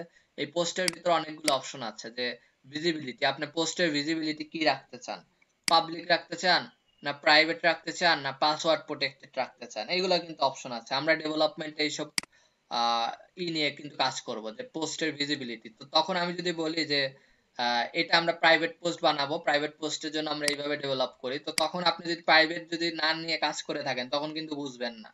তো সেই জন্য আগে কাস্টমাইজেশনটা বা ওয়ার্ডপ্রেসটা আগে ভালোভাবে জানা জরুরি, তাছাড়া কিন্তু ওয়ার্ডপ্রেস ডেভেলপমেন্ট কিন্তু আপনি শিখতে পারবেন না। তারপরে কি আছে যে পাবলিশড, কখন পাবলিশড হবে আমরা টাইম শিডিউল করে দিতে পারি যে এই পোস্টটা অমুক সময় পাবলিশড হবে। তারপর পোস্টের বিভিন্ন ফরম্যাট আছে, যে পোস্টটা কোন ফরম্যাটে পোস্ট হবে, যে পোস্টের ভিতর কি খালি ইমেজ, তাহলে হয়তো গ্যালারি ভাবে আপনি পোস্ট করতে পারেন, বা পোস্টের ভিতর শুধু রেফারেন্স লিংক দিয়ে দিচ্ছেন, লিংক হিসেবে পোস্ট করতে পারেন। ভিডিও হলে ভিডিও ক্যাটাগরি, আর স্ট্যান্ডার্ড হলে আপনি সবকিছুই এর ভিতর পোস্ট করতে পারবেন।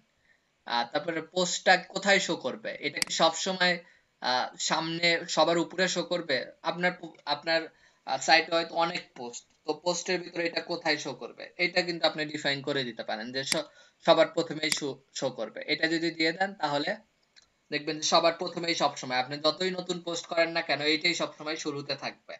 তারপরে পেন্ডিং রিভিউ, আপনি রিভিউ এর জন্য পেন্ডিং রাখবেন কিনা, হয়তো আরেকজন অ্যাডমিনিস্ট্রেটর এসে এটা রিভিউটা অ্যাপ্রুভ করে দিবে, এই ধরনের যদি ফ্যাসিলিটি চান তাহলে এটা ইউজ করতে পারেন। তারপরে আছে কি পারমালিঙ্ক, এই পোস্টার লিংক কি হবে, এই পোস্টার লিংক কি হবে সেই স্ট্রাকচারটা এখানে দিয়ে দিছে, এটাই হচ্ছে পোস্টের লিংক।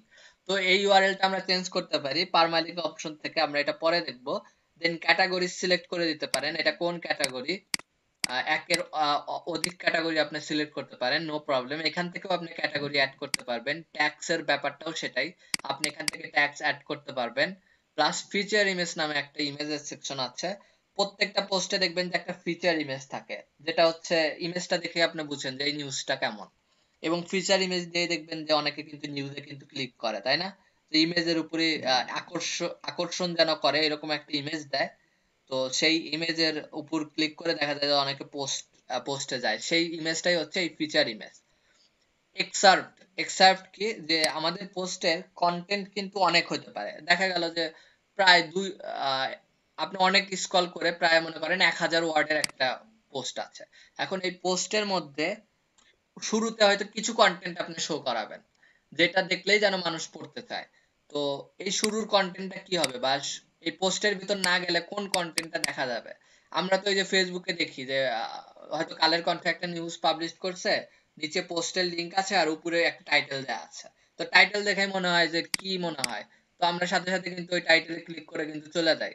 তো ওই রকম কন্টেন্ট যদি আমরা প্রথমে একটা তার মানে ছোট কন্টেন্ট যদি শো করাইতে চাই, এটা আমরা এক্সার্পটে দিয়ে দিতে পারি। আর এক্সার্পটে যদি না দেই, তাহলে এই প্রথম দিকে যে কন্টেন্ট থাকবে তার কিছু সংখ্যক ওয়ার্ড নিয়ে ও এক্সার্পটে শো করাই দিবে অটোমেটিক। তারপরে কি আছে, এক্সার্পটের পরে যে এই পোস্টে আমরা কমেন্ট অ্যালাউ করব কিনা এই ধরনের। আর পিং ব্যাক ট্র্যাক ব্যাক এটা এসইওর ব্যাপার, এটা আপাতত ইগনোর করেন। আপনি যদি পোস্টে যদি কমেন্ট অ্যালাউ করতে চান তাহলে অ্যালাউ কমেন্টস রাখতে পারেন। তারপরে কি ব্লক নামে একটা অপশন আছে, দেখেন পোস্ট ট্যাবে অনেকগুলো অপশন প্লাস ব্লক ট্যাবে একটা অপশন আছে। এই ব্লক ট্যাবে দেখেন যে আপনি বিভিন্ন ব্লকের স্টাইল নিয়ে কাজ করতে পারেন, যেমন ফন্ট সাইজ কি চান, extra small, small, custom, huge, এই ধরনের ফন্ট সাইজ এখানে দেওয়া যায়, কাস্টম এখানে দিয়ে দিতে পারেন, লাইন হাইট দিয়ে দিতে পারেন, তারপরে কালার দিয়ে দিতে পারেন, যে টেক্সটের কালার কি হবে, ব্যাকগ্রাউন্ডের কালার কি হবে, এগুলো কিন্তু এখানে কিন্তু দেওয়া যায়। তারপরে টেক্সট গুলো সবগুলো বড় হাতের হবে কিনা, এই ধরনের কিন্তু অনেক কিন্তু সুবিধা এখানে আছে। তারপরে অ্যাডভান্সের ভিতর কোনো অ্যাঙ্কর ট্যাগ, এইচটিএমএল এর অ্যাঙ্কর ট্যাগ লিংক আপ করতে চাইলে এখানে দিয়ে দিতে পারেন। আপনি হয়তো কোনো কিছুর এক্সট্রা স্টাইল চান, সেটার জন্য একটা ক্লাস অ্যাড করে সেটা সিএসএস করতে পারেন। অনেক অপশনই এখানে আছে পোস্ট অ্যাড করার জন্য। এবং এই প্লাস বাটনে ক্লিক করলে দেখবেন যে এখানে অনেকগুলো ব্লক দেখাচ্ছে, তাই না? যে প্যারাগ্রাফ লিখতে চাইলে এটা, হেডিং লিখতে চাইলে এটা, লিস্ট আনতে চাইলে এটা, কোট আনতে চাইলে এটা, কোড আনতে চাইলে এটা, ক্লাসিক, অনেকগুলো আছে। তো এগুলো একটু দেখে নেবেন এবং প্রত্যেকটা ব্লকের কাজ কি সেগুলো একটু নিজে নিজে পরীক্ষা করবেন, যে প্যারাগ্রাফ ব্লকটা ওপেন করলে কি আসে, কেমন এখানে প্যারাগ্রাফ লেখা যায়। এবং প্যারাগ্রাফ লেখার ক্ষেত্রে আপনি কি কি কাজ করতে পারেন, এই প্যারাগ্রাফ আপনি যদি সেটিং এ যান এবং ব্লকে যদি দেখেন যে আপনি হয়তো ফন্ট সাইজটা বাড়াই দিতে চাচ্ছেন, 50 দিয়ে দিলেন, হ্যাঁ বেড়ে গেল। তারপরে হয়তো লাইন হাইট লাইন হাইটটা বাড়াতে যাচ্ছেন, বা কালারটা আপনি দিয়ে দিতে চাচ্ছেন অন্য কোনো কালার, কাস্টম কালার আপনি দিয়ে দিতে পারেন। এখানে কালারের একদম বার আছে, তাই না? যে রেড কালার দিয়ে দিলাম। আপনি ব্যাকগ্রাউন্ড কালার কি চান সেটাও দিয়ে দিতে পারেন, ব্যাকগ্রাউন্ডটা হয়তো আপনি চাচ্ছেন যে এরকম একটা কালার। তো তো এগুলা কিন্তু সব কিন্তু সম্ভব এখান থেকে। তো এগুলো একটু দেখতে হবে যে কোনটা কিভাবে কাজ করে। যেমন ইমেজ ইমেজ নামে একটা অপশন আছে, ইমেজ ইমেজে দেখেন এই যে আপনি ইমেজ আপলোড করে দিতে পারেন, যে ইমেজ দিলে এই পোস্টে তাহলে একটা ইমেজ আপলোড হয়ে যাবে, তাই না? এই ধরনের অনেক অপশন আছে, এগুলো একটু বাসায় সবাই দেখবেন। তারপরে আমি অন্য কিছুতে যাই। তারপরে আছে কি মিডিয়া নামে একটা অপশন। দেখেন আমাদের ওয়ার্ডপ্রেসটা কত পাওয়ারফুল। পোস্ট নামে একটা অপশন আছে, সেই পোস্টের ভিতর কত অপশন। এখন মিডিয়া নামে আর একটা অপশন দিয়ে দিচ্ছে। এই মিডিয়া অপশনের ভিতর লাইব্রেরি নামে একটা অপশন আছে, যেখানে আমাদের সব মিডিয়া থাকবে। আমরা যত কিছু মিডিয়া রিলেটেড, যেমন আমাদের অডিও থাকতে পারে, ভিডিও থাকতে পারে, ইমেজ থাকতে পারে, সবকিছু এখানে আপনি দিতে পারবেন। এবং এখানে দেখবেন যে ড্রাগস এন্ড ড্রপ টাইপ। আপনি হয়তো এখানে আপনি করতে চান, একটা ইমেজ আপলোড করতে চান, দেখবেন যে আপনি ইজিলি ইমেজটা ড্র্যাগ এন্ড ড্রপ করলেই সেটা আপলোড হয়ে যাবে। এই যে এটা কিন্তু আপলোড হয়ে যাচ্ছে। তো এই সুবিধাগুলো কিন্তু এখানে কিন্তু আছে। তারপরে এখান থেকে আপনি ফিল্টার করতে পারবেন, যে আমি শুধু ভিডিওগুলো ফিল্টার করতে চাই, বা আপনি ডেট ফিল্টার করতে চান যে কোন ডেটের কন্টেন্ট গুলো আপনি শো করবেন। বা এখানে আপনি হয়তো ইমেজ গুলা দেখতেছেন হচ্ছে গ্লিট আকারে, আপনি হয়তো লিস্ট আকারে দেখতে চান, সেই অপশনটাও দিচ্ছে। বা ইমেজ নেম ধরে যদি আপনি সার্চ করতে চান, সেটাও এখান থেকে পারেন। এখান থেকে অনেক অপশন আছে। এবং এখানেও দেখেন যে কতগুলো কলাম দেখাবে, অথরের নাম টাম দেখাবে কিনা, আপলোডেড টু, এইগুলাও কিন্তু স্ক্রিন অপশনে আছে। এগুলা কিন্তু আমাদের ভালো করে দেখে নিতে হবে।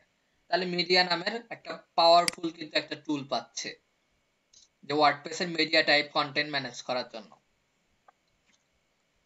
মাথার উপর দিয়ে যাচ্ছে কারো? সবাই ভিডিও অন করেন।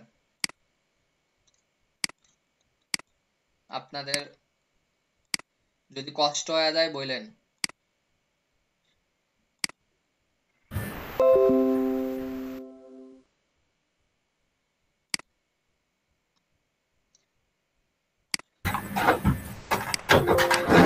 কারো কোনো কষ্ট টষ্ট হচ্ছে না তো?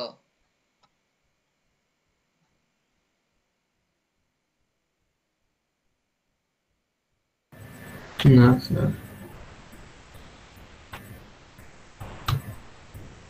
না, কোনো কষ্ট নাই, সবই ঠিক আছে। সাগর ভাই আগে থেকে ওয়ার্ডপ্রেস পারেন নাকি? না, আমি ওয়ার্ডপ্রেস পারি না।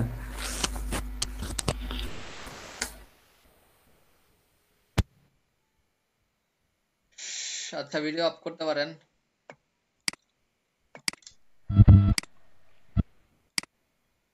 তাহলে ওয়ার্ডপ্রেসের অনেক কিছু, অনেক ফাংশনালিটি, এই ফাংশনালিটি গুলো যে বুঝে বুঝে কাজ করতে হবে। বুঝে বুঝে কাজ করলে দেখবেন যে মনে থাকে। তো আপনারা একটা অ্যাসাইনমেন্ট করবেন এইরকম, যে একটা ওয়ার্ড ফাইল নেবেন। এটা আপনাদের জন্যই, ঠিক আছে? যে আপনাদেরই কাজে লাগবে সব থেকে বেশি, যে ওয়ার্ডপ্রেসে কি কি আছে। ওয়ার্ডপ্রেসে ফর, আমি যদি লিখি একটু, for dashboard login, we can type, বাংলায় লিখেন, বাংলিশ লেখেন, কোনো অসুবিধা নাই। বাংলা ফন্টে লেখেন, ইংলিশে বাংলায় লেখেন, কোনো ব্যাপার না, বুঝলেই হলো। এইখানে লিখতে পারেন যে কি কি কিভাবে আমরা লগ ইন করতে পারি, যে wp অ্যাডমিন দিয়ে লগ ইন করতে পারি, ফুল ইউআরএলটা দিয়ে দিলেন। তারপরে আমরা wp login .php দিয়ে লগ ইন করতে পারি, এরকম অপশন। একদম ওয়ার্ডপ্রেস ইনস্টল থেকে শুরু করে একদম ড্যাশবোর্ডের ভিউ পর্যন্ত, ঠিক আছে? টাইম পাবেন, 3 দিন পর্যন্ত টাইম পাবেন, একটা সুন্দর একটা ডক রেডি করবেন। এবং এই রিলেটেড কন্টেন্টটা আপনারা ইয়েতে পাবলিশ করবেন, কি বলে, আপনাদের কি বলে এটা, ফেসবুকের বিভিন্ন গ্রুপে যে আছে ওয়েব রিলেটেড, সেগুলোতে পাবলিশ করবেন। কেউ না কেউ উপকৃত হবে এবং বুঝতে পারবে যে হ্যাঁ আপনি ওয়ার্ডপ্রেসের কাজ পারেন। আচ্ছা, তারপরে দেখেন আর কি কি অপশন আছে আমাদের হাতে। আমরা প্রায় 4টা অপশন কিন্তু শেষ করে ফেলছি। এরপরে কি আছে, আমাদের পেজ নামে একটা অপশন আছে। পেজের ভিতর অল পেজ নামে একটা অপশন আছে, এবং অ্যাড নিউ পেজ নামে একটা অপশন আছে, অ্যাড নিউ। তো পেজের ভিতর যদি আপনি অল পেজ যদি দেখতে চান, তাহলে অল পেজে ক্লিক করেন। তাহলে আপনার আপনার ওয়েবসাইটে যতগুলো পেজ আছে সবগুলো দেখাবে। আর যদি অ্যাড নিউ ক্লিক করেন তাহলে আপনি একটা পেজ অ্যাড করতে পারবেন, ঠিক আছে?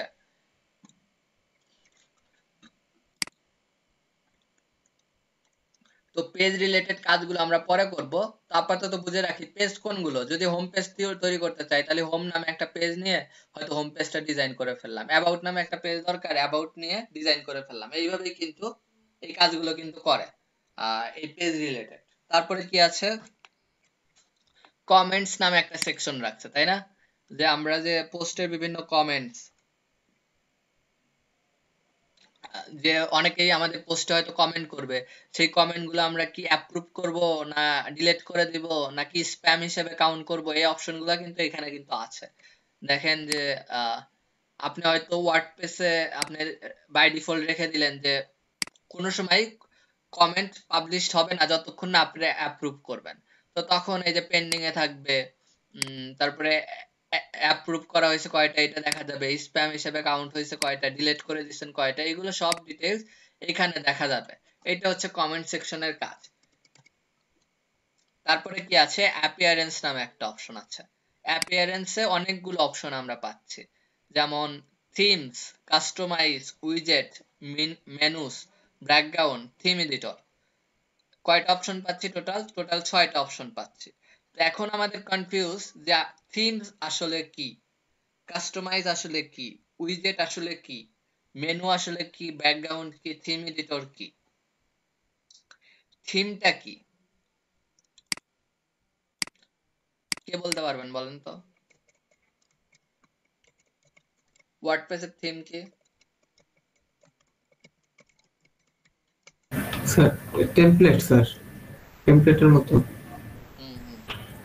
সাজানো সবকিছু।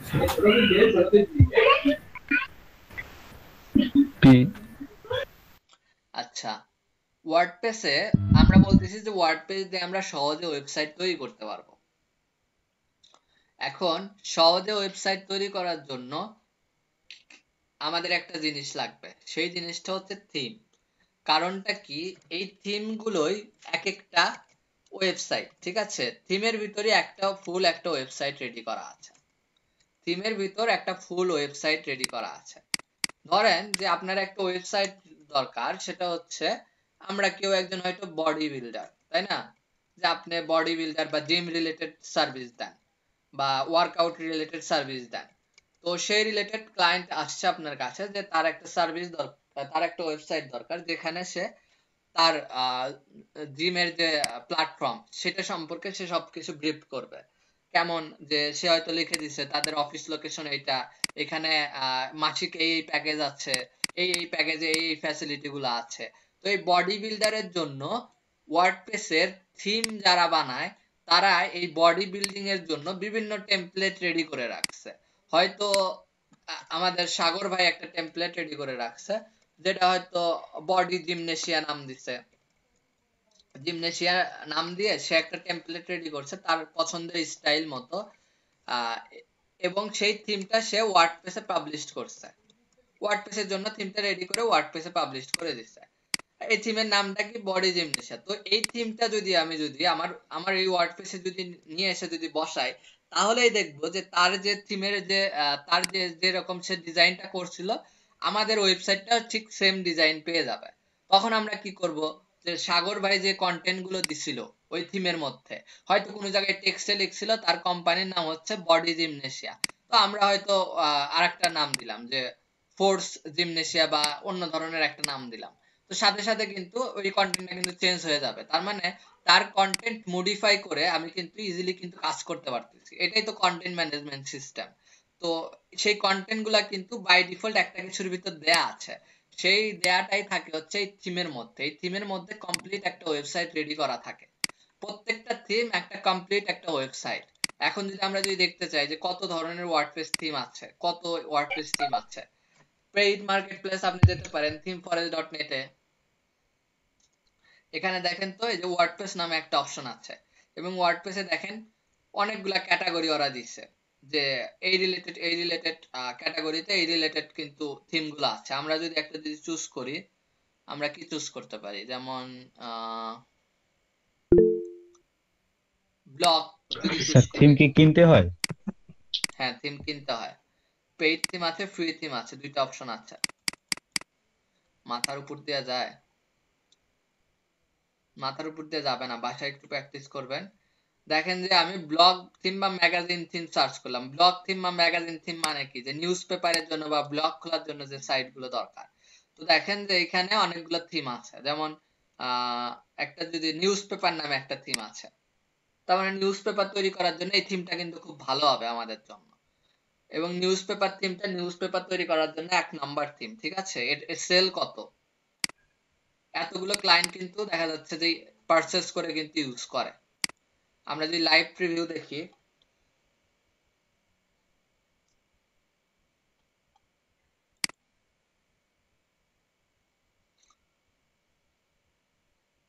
লাইভ প্রিভিউ দেখেন যে ওদের কত ধরনের লেআউট আছে। একটা থিমের ভিতর অনেক লেআউট ডিজাইন করা থাকতে পারে, একটা থিমের ভিতরে অনেক লেআউট। যদি আপনি যদি একটা লেআউট যদি পছন্দ করেন, দেখেন যে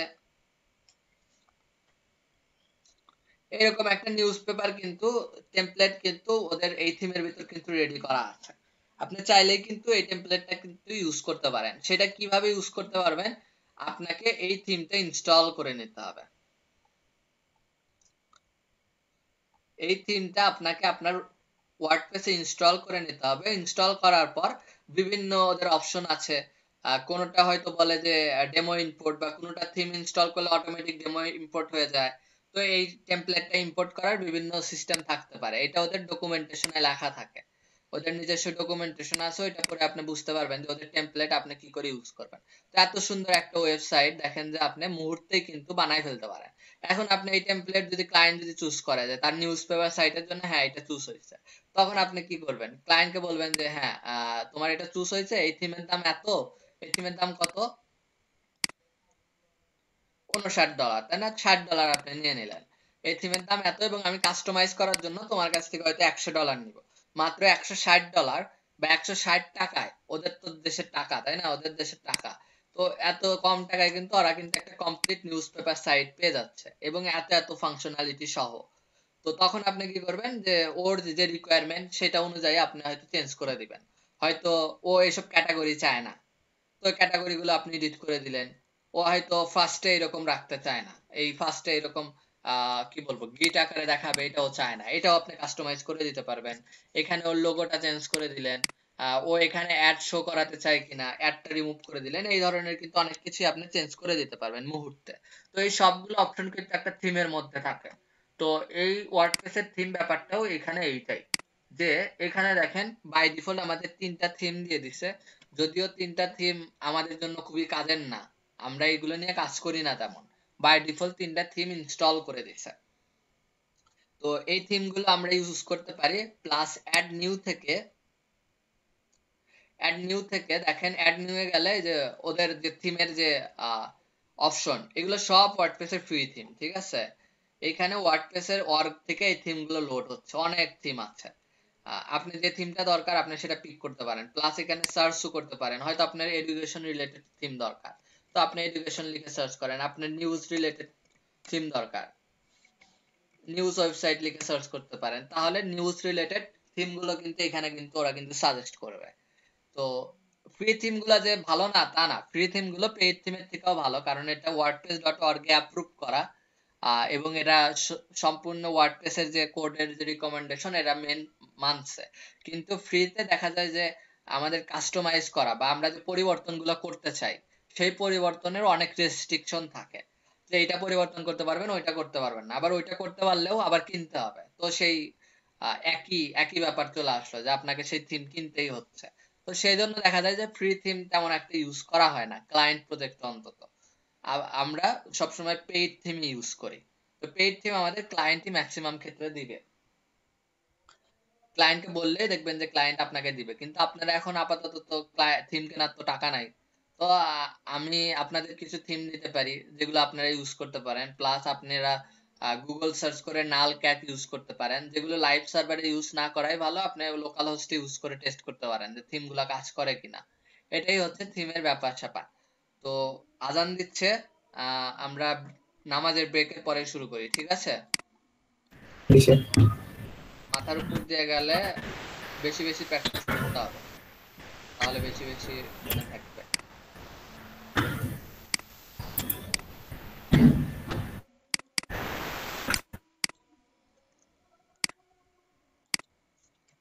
Wait.